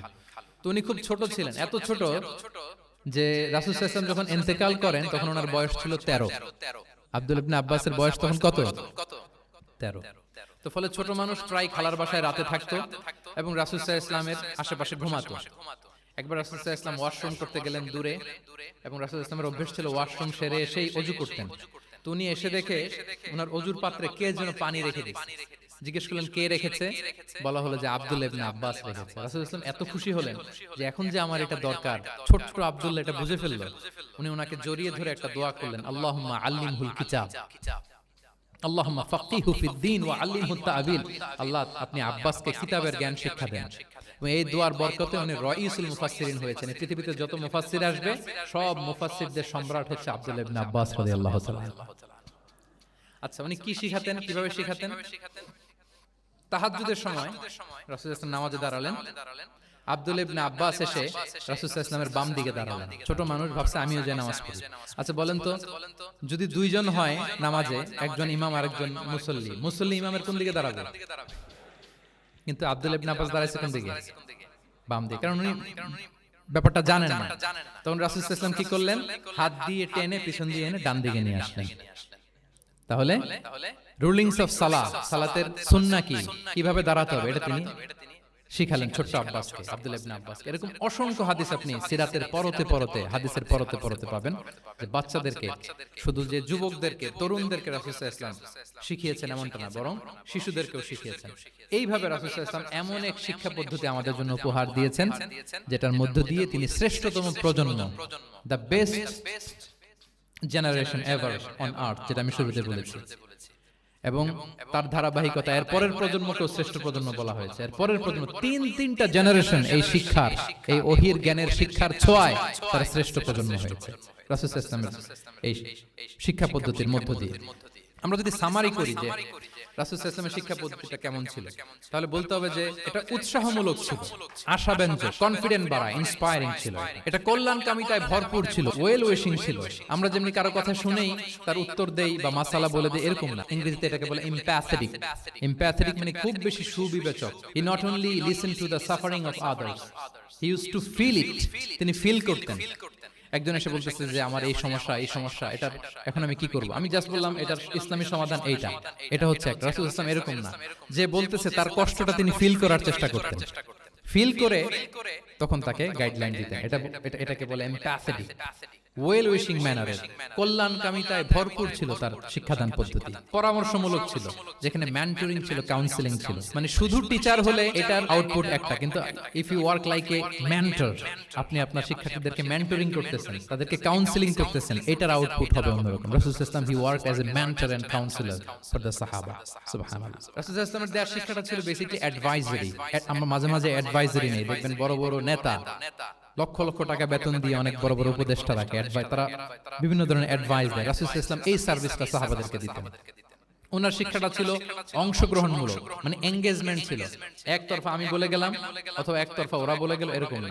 জিজ্ঞেস করতেন, শুনতেন, শোনাতেন, প্রশ্ন করতেন, প্রশ্নের পিঠে প্রশ্ন ছুড়ে দিতেন। ইন্টারেক্টিভ ছিল, পার্টিসিপেটরি ছিল, অংশগ্রহণমূলক।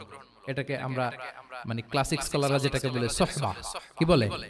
আমরা বলি না যে সোহবতের বড় প্রয়োজন? রাসূল সাল্লাল্লাহু আলাইহি ওয়াসাল্লামের সোহবতে মূলত ওনারা নলেজ অর্জন করেছেন, পার্টিসিপেটরি ছিল, এঙ্গেজমেন্ট ছিল।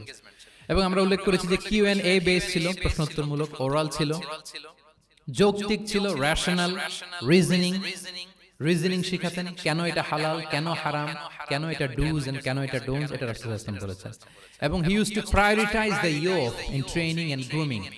বিশেষ করে বয়স্ক সাহাবাদের থেকে যুবকদেরকে বেশি প্রায়োরিটি দিতেন তালিমের ক্ষেত্রে, তারবিয়ার ক্ষেত্রে, কারণ তারাই উম্মাহকে লিড দেবে। তারাই কি উম্মাহকে লিড দেবে। এই যে এখানে যারা বসে আছেন, আমার তো মনে হয় বয়স 25 থেকে 30, এর আগেই বেশিরভাগ। সো আপনাদেরকে লিড দিতে হবে আগামীর বাংলাদেশে, ঠিক কি না? এজন্য রাসূল সাল্লাল্লাহু আলাইহি ওয়াসাল্লাম বাছাই করে করে কোন সাহাবীর কি ধরনের যোগ্যতা আছে এবং ইসলামের জন্য এটা কিভাবে কাজে লাগতে পারে, ওইভাবে সাহাবীদেরকে তিনি গাইড করতেন। এবং সেটার ফলাফল তো আমরা দেখেছি, খায়রুল কুরুনি কারনি সুম্মা আল্লাযিনা ইয়ালুনাহুম সুম্মা আল্লাযিনা ইয়ালুনাহুম। এই ওহির জ্ঞানের স্পর্শে, এই শিক্ষার, এই তালিমের স্পর্শে তারা শ্রেষ্ঠ প্রজন্ম হয়েছেন। এবং তার পরের প্রজন্ম, তিনটা প্রজন্মকে তিনি শ্রেষ্ঠ প্রজন্ম বলে ঘোষণা দিয়েছেন। আমি আর দীর্ঘায়িত করব না। আমরা যদি রাসূল সাল্লাল্লাহু আলাইহি ওয়াসাল্লামের আনিত এই শিক্ষা পদ্ধতি আমাদের শিক্ষা ব্যবস্থার মধ্যে ইনক্লুড করতে পারি, তাহলে আমরাও আমাদের প্রজন্মকে এরকম শ্রেষ্ঠ প্রজন্ম হিসেবে গড়ে তুলতে পারবো ইনশাআল্লাহ বিইজনিল্লাহ। আওয়াজ করে সবাই পড়ে ইনশাআল্লাহ বিইজনিল্লাহ। আমি সবাইকে আবারও অন্তরের অন্তঃস্থল থেকে শুকরিয়া জানাই। Discourse on prophetic teaching methodology, এই শিরোনামের আলোচনা প্রায় 1.5 ঘন্টা যাবত খুব মনোযোগের সাথে আপনারা শুনেছেন। আল্লাহ তাআলা আপনাদের সবাইকে কবুল করুন, আপনাদেরকে ভালো রাখুন, ঈমানের সাথে রাখুন। আমি অথরিটিকে আবারও অন্তরের অন্তঃস্থল থেকে ধন্যবাদ এবং মোবারকবাদ জানিয়ে আমার এই সংক্ষিপ্ত আলোচনা এখানেই শেষ করছি। হাযা মা ইনদি ওয়াল ইলমু ইনদাল্লাহি আলাইহি তাওয়াক্কালতু ওয়া ইলাইহি উনীব। আসসালামু আলাইকুম ওয়া রাহমাতুল্লাহি ওয়া বারাকাতুহু।